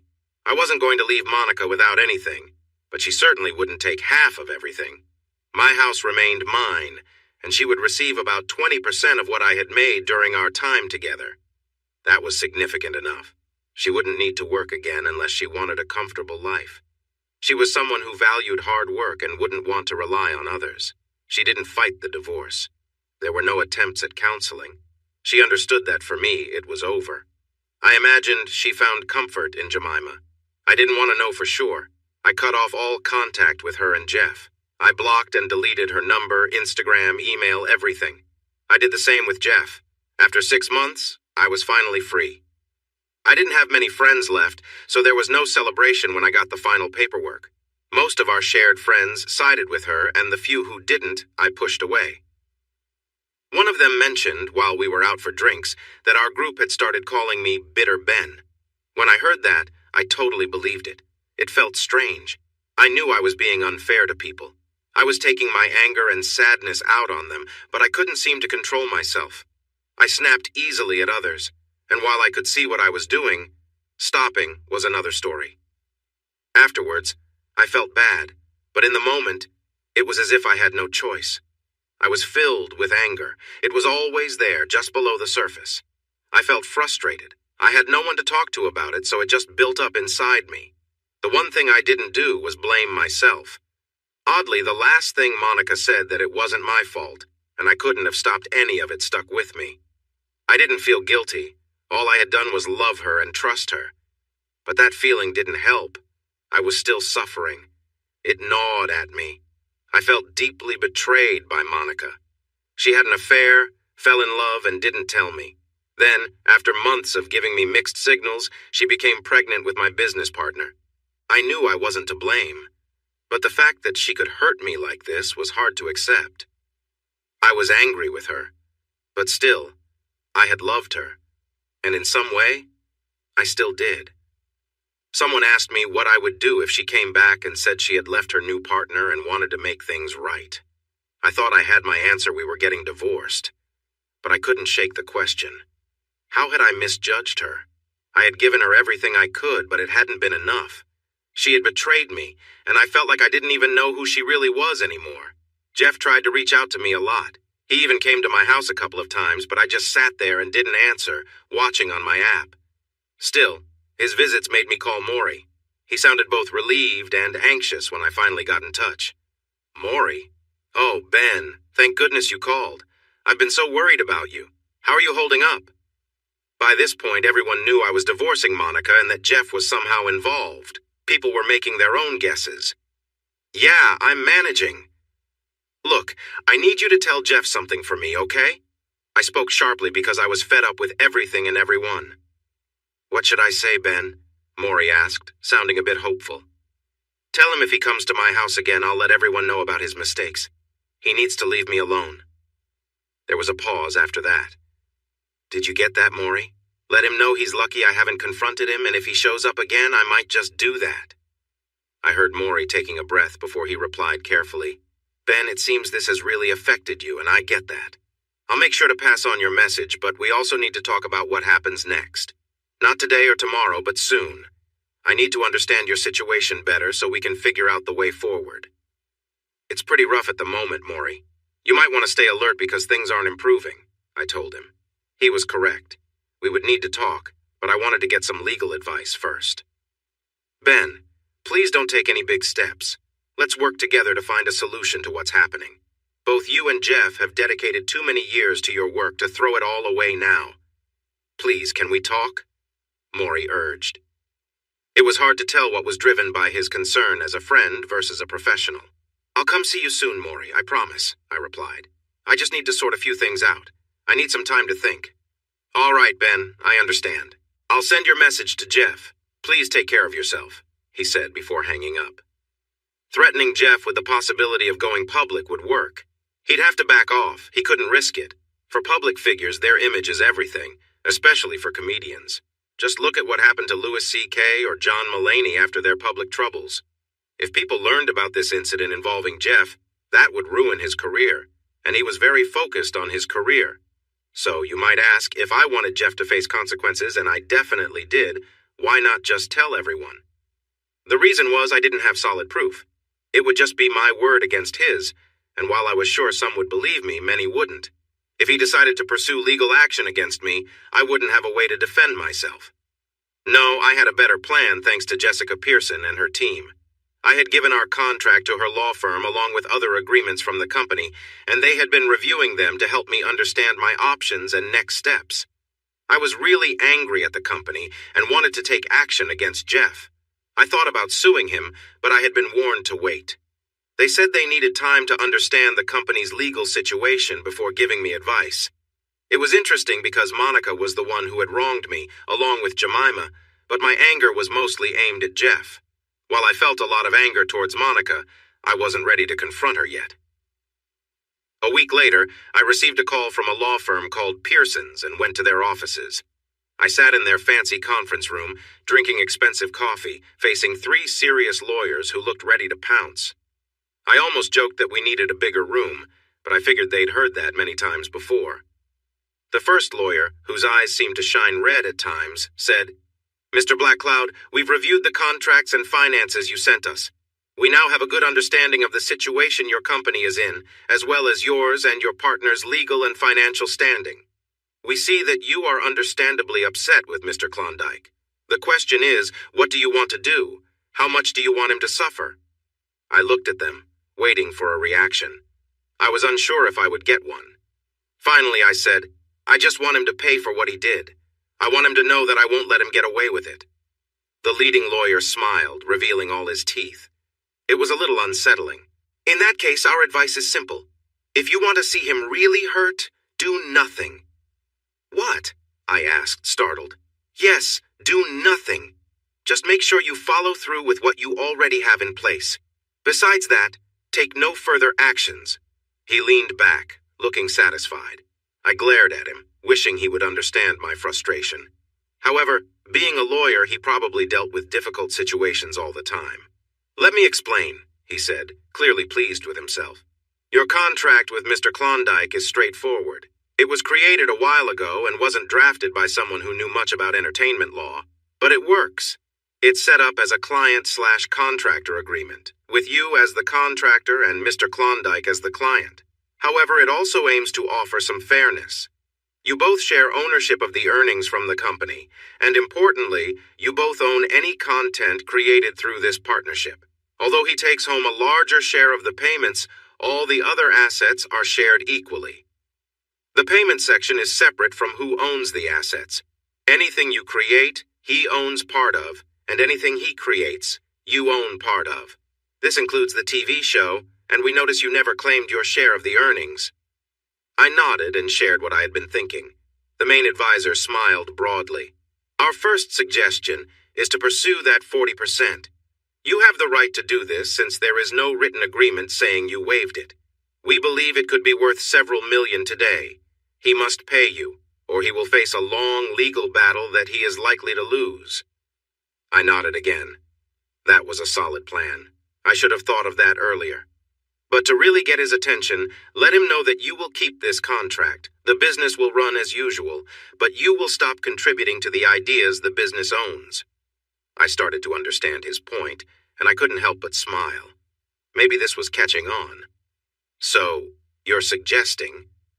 "We're suggesting that if Mr. Klondike wants to keep working and selling products, you should receive 40% of the income. Whether you help with it in the future or not, he will essentially pay you for doing nothing. For any new work he creates, you get 40% of what he makes. That is how this contract is set up. There is nothing that requires you to keep working or that states you won't own anything new created." I liked that idea. Getting paid without any extra work sounded great to me. "But isn't he just going to try to shut down the company, end our shared ownership?" The advisor replied, "Yes, Mr. Klondike might try that. However, there are important reasons why he probably won't. First, what happens to the ideas that already exist? There's nothing in the contract about that. The courts would likely divide everything equally, which could be messy. Maybe you would get half the funny parts and he would get the other half. It could be confusing figuring out who owns what. Sharing ownership of a performance would also be complicated. They would likely split the income evenly, which is actually worse than your current deal of 40/60ths. With musical groups, contracts usually include details for such situations. Here, those details were missing, maybe because the lawyer at the time didn't have enough experience. The only things specified are ownership of what exists and what is created. Then there's the issue of sharing ownership of the material itself. If you or he decided to cancel the usage rights, what happens to all the DVDs already being sold? Can you sell that ownership? Or let someone else use the rights, the jokes, in your case? What are those rights actually worth? This is the kind of thing that estate lawyers try to figure out, but it usually takes a long time and a lot of arguing. The lawyers make money, but no one else does. He smiled in a strange way, and I couldn't help but think his teeth looked longer, almost a little frightening. King Hyena then turned to one of the others and held out his hand. A document was dropped into it, and he slid it across the table to me. But this is the biggest reason he shouldn't try to change the contract. This is the Netflix special contract you both signed. In fact, you signed 2 of them in a Sky TV special. They're all quite similar. They give exclusive rights to the show he performed for each company for 15 years, covering both the performance and the material. If you end this agreement, it voids the Netflix contract too, since the rights to Netflix would no longer exist. And unlike your agreement with each other, they can impose several penalties if this happens. They could demand all the money they already paid you back, plus an additional 50%. There would also be losses from not having the Netflix special available anymore, which only they can decide. Basically, it gives them the power to financially harm you and Mr. Klondike greatly, without any way for you to appeal. I flipped through the pages of the document, barely paying attention to the words while he explained everything. The key point is that Mr. Klondike would find it very unwise to try to end this agreement between you, while you only need to sit back and receive 40% of everything he earns from now on. This may not be a lot in terms of future earnings from new performances, since you created much of the material he used. But for any material he does use, you own 50% of that, meaning you will earn from it. And of course, you get the 40% on all merchandise and any future earnings from what already exists. He leaned back, looking very pleased with himself. I was glad the windows had shades. He seemed ready to burst with joy from the sunlight outside.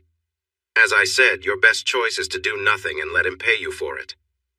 Can't he start a new company and do something with that? Yes, I understand that idea was mentioned before. He can do that as long as you sign an agreement that specifies the rights for any new material he might create. The current contract covers everything and takes priority over any new agreements. To change anything, you'd have to agree to give up certain rights in a change to this contract. Are you likely to sign something like that, Mr. Black Cloud? I don't think so, I said, forcing a grin. It seemed we were both playing a game. I thought so. No, I believe you have a good side. A new idea struck me. What if I create new work and sell it to other people? That's a great question, Mr. Black Cloud. We did think of this. The contract doesn't say you must give all your work to Mr. Klondike. It only applies to what he actually uses. If you make something new and keep it from him, then it doesn't count in this contract. That's even better, I said happily. So, I can write for others, and he can't claim it? Exactly. Unless he can show that you wrote it for him and intended for him to use it, you're safe. In the end, the advice cost me over $65,000, but it was worth it. It gave me a sense of resolution. However, the real change didn't start until I realized I needed help. I was being difficult to everyone around me, and I recognized it. I knew I couldn't keep acting this way, as it wouldn't end well. I couldn't go back to the reservation with all this anger inside. The advice to be your true self doesn't really work when my true self seems to be an angry person, right? So, like many others in America, I decided to see a therapist, as Miss Crenshaw liked to be called. I asked for recommendations, checked reviews, and did the usual searches. I found her group, made an appointment, and sat down with her. It was an interesting experience. She used something called cognitive behavioral therapy, which she explained as a way to help my mind view things differently. We worked on making lists of my thoughts, which was challenging because my problems were tied to my feelings. If I could link my thoughts to my feelings easily, then I wouldn't need help in the first place. But we kept going. I made lists. and she suggested keeping a journal to track my thoughts and to tell my story. She thought that reading it as a story might help me remember what I was feeling at the time, and we could discuss those thoughts together. So we did that too. It was helpful. I managed to focus my anger on a feeling of betrayal. While I could aim my frustration at a couple of people, Monica, Jeff, and Jemima, I realized I couldn't really get back at them. It left me feeling stuck. I was upset about being let down and felt powerless to show them how much it hurt me. Monica got to ride off into the sunset with her close friend while I was left alone. It took some time for Miss Crenshaw to help me see that this was my own choice. My pride and self-respect played a big role in all of this. Part of what frustrated me was that in my deepest thoughts, I could understand where Monica was coming from, especially regarding her feelings for Jemima. I didn't see it coming because Monica didn't either. There was no teasing or hints ahead of time, at least that's what I believed. It felt like a sudden event that changed everything in our marriage. When Miss Crenshaw challenged me with a similar situation, I understood why Monica hadn't talked to me about it.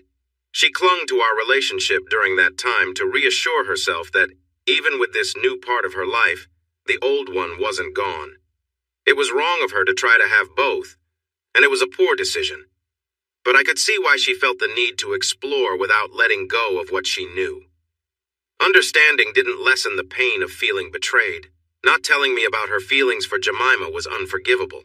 There was no doubt about that, and all the issues surrounding Jeff felt like the final blow that made any chance of forgiveness impossible. The problem was that I had no outlet for my anger. The core of the betrayal came from random chance. Monica didn't know she had these feelings, and discovering them wasn't anyone's fault. Yes, she shouldn't have made the first move with Jemima, but she had no idea that it would create such a mess in our lives. Because I could understand her actions, my anger felt unfocused. It was just a sense of betrayal. And even though I still loved her despite what she did, that didn't make it any easier. I knew I could never be with her again or trust her, but you can't just turn off love. I tried, but I saw that she was hurting too. Part of me felt sad about that. While Monica found her close friend, she lost her bond with me. That wasn't her original intention. It became an unavoidable outcome rather than a choice she wanted to make. Miss Crenshaw thought this was why I was short with everyone. I was upset with life itself for the betrayal. I couldn't reach Monica to confront her, and even if I could, I wouldn't. I had made Jeff pay a lot, and it really affected his job. But I didn't feel like I had truly confronted him. I hadn't hit him or seen him fall. He needed to understand that everything was his fault. Well, maybe I did confront him, but I wasn't there to witness it. My anger was going nowhere, and it was hard for me to handle. Miss Crenshaw helped me realize this, and it gave me a way to cope. We talked about it, and I had an idea. She suggested I keep a journal of my thoughts and feelings, trying to view things from an outside perspective. I created a character named Banco and made him the observer of everything that happened. While I wrote, I couldn't help but come up with some really funny bits and jokes. It felt easy, like it was just pouring out of me. When I finished, I looked at everything and wondered what to do next. I decided to send it to Maury, and he gave me a suggestion that changed everything. He told me I should perform the material myself. Although I had stepped away from performing after my encounter with Jeff, I had the talent for stand-up, and the material was worth sharing. Maury said, "No one knows this material like you, Ben. Why not give it a shot? Treat it like therapy." His silent add-on was clear. He wanted a cut of the profits. So I thought about it. I practiced some parts in front of a mirror and made my choice. I would return to stand-up, and I did. Of course, it wasn't that simple. I had some advantages since I knew people in the business and where to perform at smaller places, but it was still a tough journey. People were puzzled about why I was booking shows instead of Jeff, but I got good at dodging those questions. Overall, it felt like working out a muscle I hadn't used in a while. I started to remember emotions that I hadn't felt in years. It was both exciting and nerve-wracking, especially when a joke didn't work. I thought back on the effort it took to deliver a punchline or a story, finding the right timing and knowing where to pause for laughs. It wasn't as easy as riding a bike. It was more like reliving the struggle of learning something difficult. Plus, I could draw on what I had observed from Jeff. Although every comedian has their own style, some things are universal, and I learned a lot by watching him. But this time, There was no Jeff to distract me. I kept going and tried new things, and over several months, I created a performance. It was a 90-minute show about Banco, my imaginary friend, and what he went through. In doing this, I was able to face some of my own challenges and found a new way to perform comedy. I called it pathos comedy. I shared real stories that showed how difficult life can be, especially for good people. My stories were filled with jokes and humor, but they were based on true events. They captured emotions, unexpected reactions, and the full range of human feelings. Sometimes the stories had sad endings. I learned that if I brought the audience down with heavy themes, there would be gasps as they realized what people can do to one another and how betrayal can lead to deep feelings of hurt.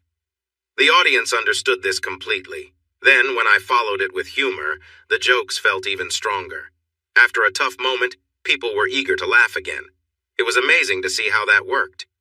At first, my stories were mostly about my own experiences. Later on, I created new tales or reused ones I had heard. But for a long time, my act was based fully on my life. Of course, Jeff found out about my performances. Maury told me that when Jeff first learned I was doing stand-up, he just smirked and said, "Good luck to him. He'll need it." However, when he saw a recording of my performance, he became upset and angry. According to Maury, he couldn't fight back. If he did, he would just be attacking another comic, which is bad for business. More importantly, he would be showing that he was the one who caused the betrayal, and he didn't want that out in the open. As it turned out, reporters were already figuring things out since I was performing on my own now and not with him. Plus, my ex-wife had been seen with his partner. It was easy for people to make connections, even if no one was officially stating anything. When asked about me in interviews, he would often start by answering, "Is it you Ben is talking about?" With a quote from Oscar Wilde, "The only thing worse than being talked about, dear boy, is not being talked about." I have to admit, that was a clever response. When people pushed for more clarification, he would joke, "I can neither confirm nor deny that many people would like to know me," pointing to himself and making a playful gesture. This is a clever way to answer a question without actually giving a direct response, while also adding a hint of humor. The truth is, even though the public didn't know who was being talked about, everyone in the industry certainly did. There was no doubt about that. As a result, his invitations to appear on TV shows and game shows dropped sharply. Even Maury, looking over his glasses at me, was clearly unhappy. He relied on Jeff's presence to make money. I shrugged and smirked as if to say he couldn't stop me. Jeff's career took a serious blow, and he understood it was because of me. What he really valued was performing, and now he couldn't. It wasn't just that I wasn't there to help him find jobs. He wasn't even being asked anymore. That felt like a strong form of revenge against someone like Jeff. I managed to stay busy, appearing on shows like The Tonight Show, which really helped my career. I was not going to tour like Jeff did, but I was earning money and getting good opportunities. People liked my work. I went on a few quiz shows and did interviews, and things were looking good. In the end, I regained some self-respect and lost a lot of the negativity I had. I'll be honest, my feelings weren't as intense as wanting to confront him directly, but this was a more gradual and subtle form of revenge. I found a way to benefit from his troubles, took away his new ideas, and made jokes that allowed me to create a new career. My new success came at Jeff's expense, as well as Monica's and, in some ways, Jemima's. I was okay with that. The media picked up on some of the jokes and stories I shared, and although I always said, "This is Banco's story," they assumed it was about me, and they were right. I just never admitted it outright, and was careful to avoid legal troubles. I wasn't too worried, as it was all based on truth. After a couple of years doing this, I noticed some personal changes. It wasn't the original goal I thought writing would help, but it did clear away some of my negative feelings. I can't explain why, but the anger and hurt slowly faded. I stopped feeling bitter about the past relationships. Jeff was just someone I used to work with. Monica was a former partner. I didn't think about Jemima at all anymore. She eventually divorced Jeff, and I heard that his romance with Monica ended a few years later. Jemima was in a really bad car accident, which left her with trouble moving and using a cane. Some people said she had other issues too, including needing a special bag for her health. I never looked into it much, but you know how rumors are. She might have been Monica's closest friend, but it seems that didn't mean much when it came to taking care of her after the accident. I didn't think Monica would be so uncaring, but I also didn't expect her to treat me that way, so who knows? Maybe there's more to the story. I really don't care to find out. Jeff's career took a big downturn after I stopped working with him. He tried to create his own material, but it didn't go well. He went on a small tour to test new ideas, but it didn't lead to a bigger tour because the reviews were not good enough to attract funding. He released a best of DVD featuring some successful performances from before, and that did fairly well. I just watched the money come in from that. I heard he looked into ending our partnership, but he supposedly got the same answers I did, so he dropped it. I decided to check the company's income records just to annoy him. It cost me a lot, but we discovered a significant amount of money that our DVD distributors hadn't reported, so we both ended up benefiting from that. About 5 years later, Jeff found a new writing partner. The new guy wasn't amazing, and he didn't know Jeff like I did, but they created enough good material to go on tour again. Jeff never reached the same heights we did, but maybe that was just the way things were meant to be. A few years ago, they made a documentary about Jeff and wanted me to be in it to talk about our time together. I firmly said no. I didn't watch it. I believe life is too short to focus on him and our past. We were in the same places a few times, like award shows. Once, we were both booked for a quiz show without knowing the other one would be there. When I saw him, I asked, "What's he doing here?" The producer smiled and said, "Surprise!" I walked out right away. They tried to sue me, but I reminded them of a clause in my contract that said I couldn't have any contact with Jeff, so that matter disappeared quickly.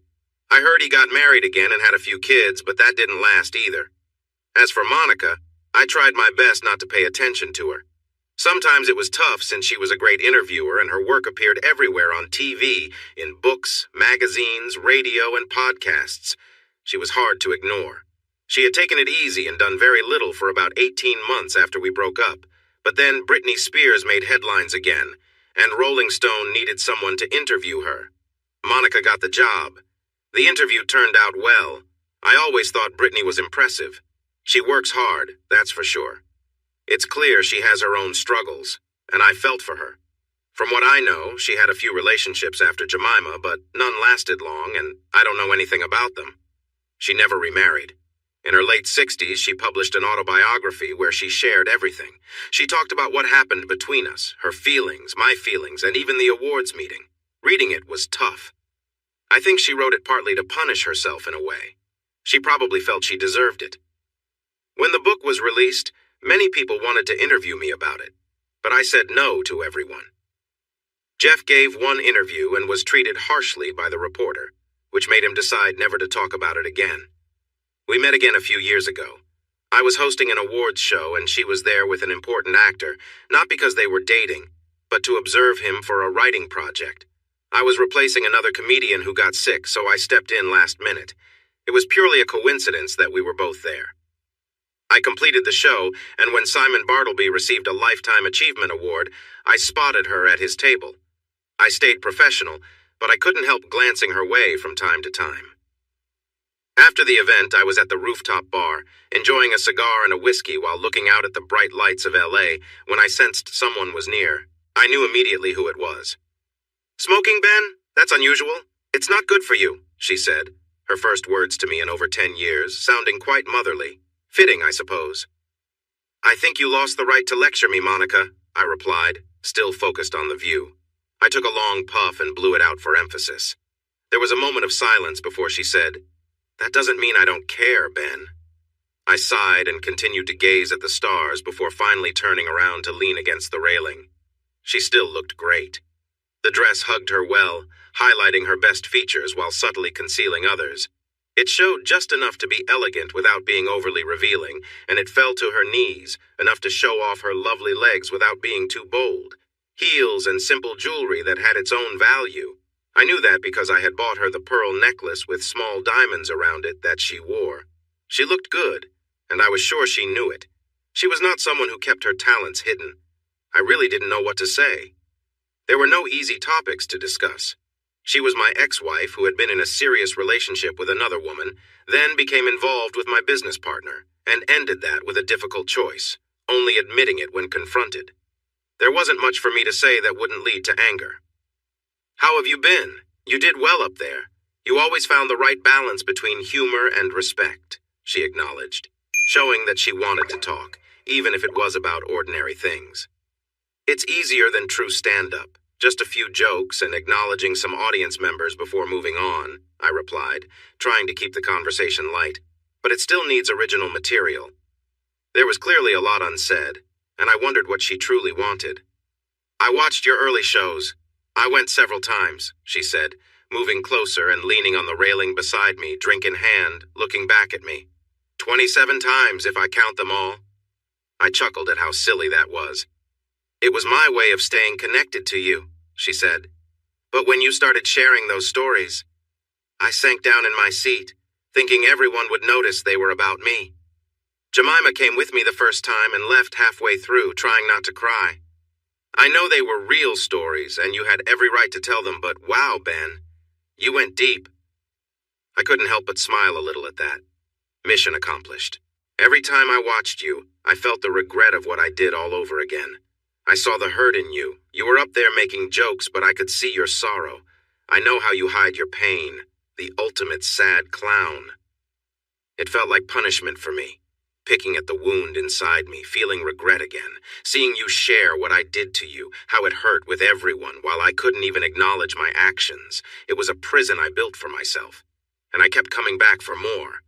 Well, you're the only one who understands that, so whatever. I waved it off, offering a bitter smile. She looked at me as if she disliked what she saw. Is this who you are now? Is this what I turned you into? Being bitter doesn't suit you, Ben.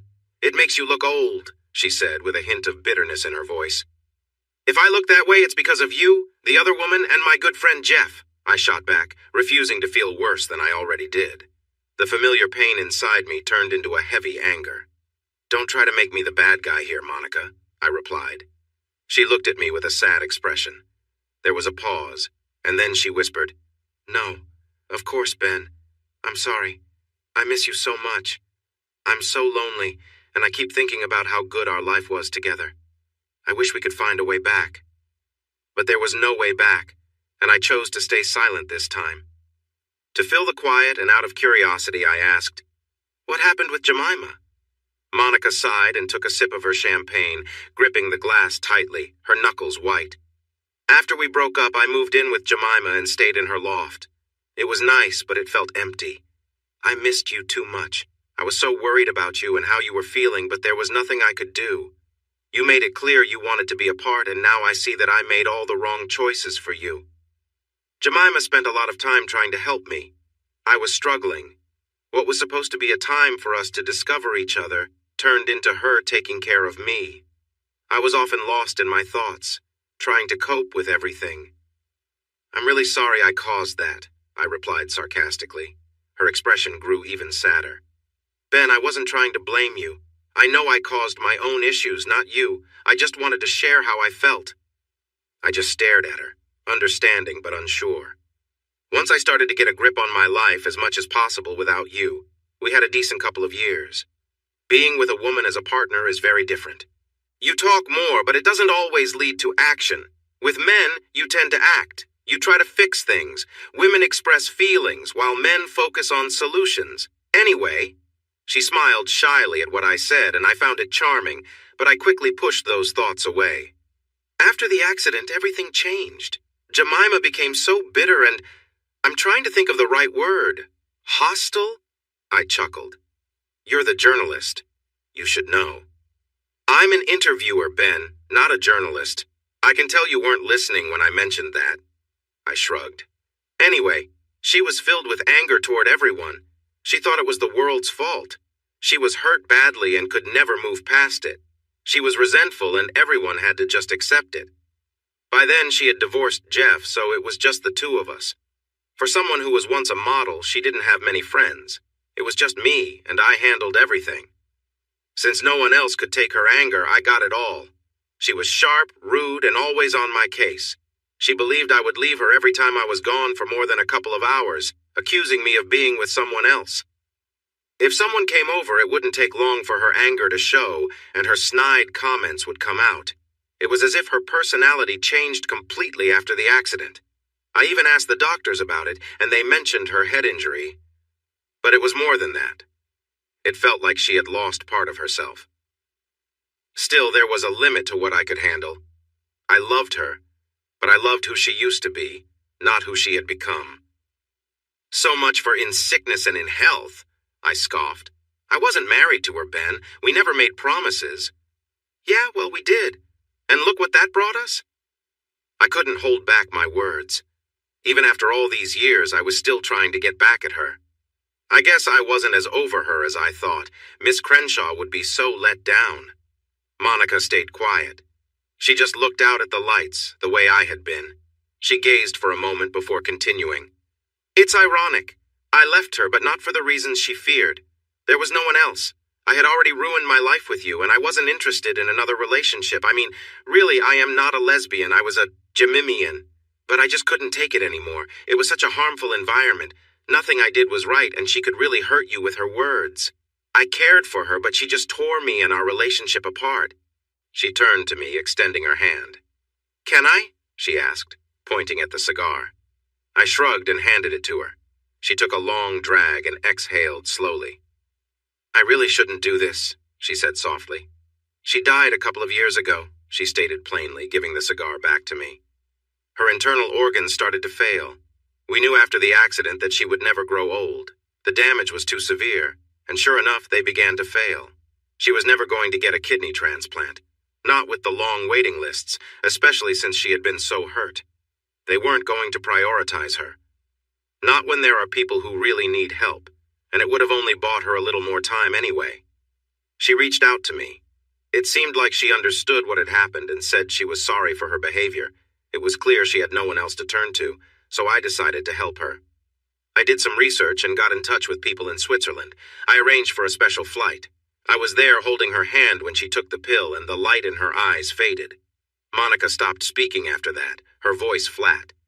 She wasn't really talking to me anymore. She was just sharing her feelings with the world, looking at the twinkling lights of downtown Los Angeles. So, if you're still thinking about getting back at Jemima, you can just forget it. She went before you could. There was quiet after that. I thought about saying, I'm sorry, but the truth was I didn't feel that way, so I kept silent.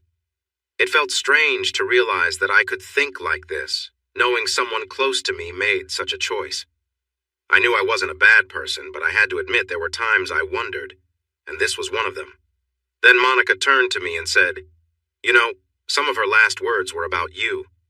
She was really upset about how we broke up. She never wanted that. She was happy sharing me with you.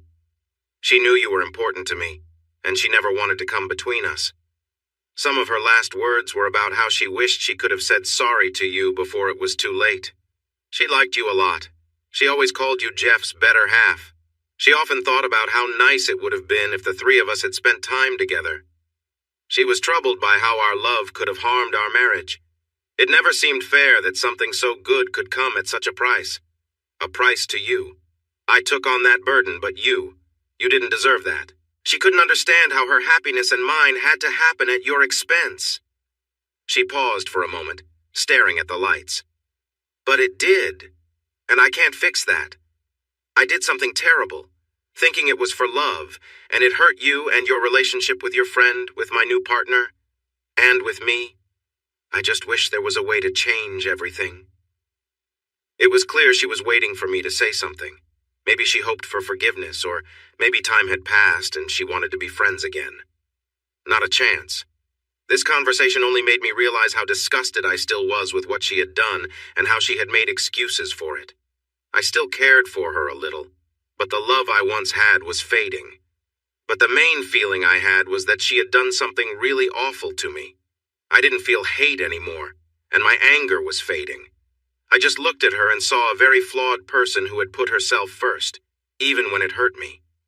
She would never really understand what that cost, at least not like I did. I didn't want to be close to her again. I wasn't trying to hurt her any further. I had already done that. Still, I didn't want her around as a constant reminder of how my trust in her had led to pain that still lingered. When I glanced at her, I felt a deep sadness and a sense of loss. I was sad about what she did and the toll it took on everyone, including her. I felt bitter about what we might have had together. Maybe we could have started a family, who knows? Our relationship had been strong and fulfilling, just what I needed until it all fell apart. The idea of continuing while she had another relationship just didn't make sense to me. For me, what made our bond special was that it was just us, together against the world. Once that changed, everything lost its meaning. Miss Crenshaw and I had talked about this. She helped me understand why my feelings were so strong and why I was so firm about how I felt. I thought of our relationship as something built on trust, and when that wasn't there anymore, it felt over to me. The pain and betrayal didn't help either. In any case, I was finished with it. I looked at her hopeful face and struggled to find words. I was done trying to hurt her deeply, aside from some sharp comments, but I also didn't want to go down that path again. More than anything, I wished I could have what we once had. She seemed almost to be asking me for it, and it would have been easy to give in, but I was damaged inside. I had built up walls to protect myself from more hurt. No amount of therapy could break through the scars that had formed. I wasn't strong enough to deal with that yet. She must have seen my face because hers fell. "I can see that you're still hurt by what I did. Are you?" she asked softly. I just pressed my lips together and looked at her. "I hurt you deeply. I'm so sorry, Ben. You have no idea how sorry I am. If my pain from losing you is only a small part of what you feel, then I can't apologize enough. But please understand, it wasn't your fault. Nothing you did caused it. It was just a situation that happened at the wrong time, revealing a side of me I didn't even know was there. If I hadn't met Jemima, I might never have understood. I'm really sorry for hiding things from you, for how it affected my actions, and for all the hurt I caused us both. Please take care of yourself, Ben. I love you and always will." With that, she stood up, tears in her eyes, and quickly left. And that was the end of that evening. It took a few years, but I eventually found my balance again. I returned to being calm and in good spirits. Sometimes when you pretend to be cheerful, you end up feeling that way. It's true what they say. Fake it till you make it. One thing that stayed with me was the distrust. I dated women and tried hard to connect, but I could never fully let go of my doubts. It wasn't that I was jealous or wanted to know every detail of their lives. I just couldn't give all of myself. I held back part of me, just in case I got hurt again. This part was mine alone, and it remained untouched.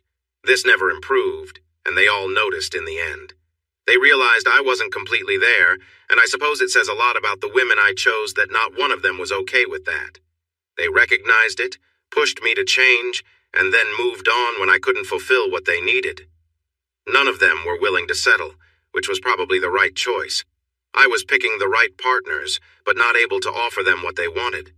The emotional scars Monica left would always be there. I healed, but those scars changed who I was forever. I never found another woman to love like Monica.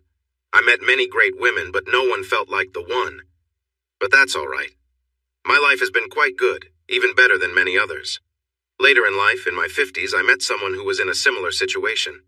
She ran her own cosmetics business and didn't want a serious, committed relationship any more than I did. She had also been in a tough situation before and, like me, didn't want to rush into anything rigid. Still, we both wanted someone to share life's joys with, someone to talk to when something happened, someone to connect with. At that time, I lived in Napa Valley, and her business was in San Francisco. She had a home in Marin County, so we were able to meet regularly when she wasn't traveling for work, or when I wasn't busy. As time passed, I did less performing and focused more on writing for other comedians or making appearances on TV, which meant I was around more often. We were a couple of sorts, but each of us kept our own home, and sometimes we needed time apart. That was okay. It wasn't where I thought I would be in life, but paths aren't always straight, whether by choice or due to others' actions. I was okay. I might never feel completely whole, but that's just part of life, I suppose. It could be much worse, and while money doesn't bring happiness, it does help ease some of life's troubles. The truth is, I would never get past what she did. I understood that I was hurt for good, and I didn't deserve any of it. I tried to make the most of what I had left, but the hurt would always stay with me. That hurts. But life is what you make of it, and I did my best. Sometimes people put on a happy face because if they didn't, they would just feel sad. Hey everyone! Thanks for watching. Don't forget to subscribe and turn on notifications so you won't miss any of the exciting stories we have coming up. What do you think about the characters in this story? Let us know in the comments. We'd love to hear from you.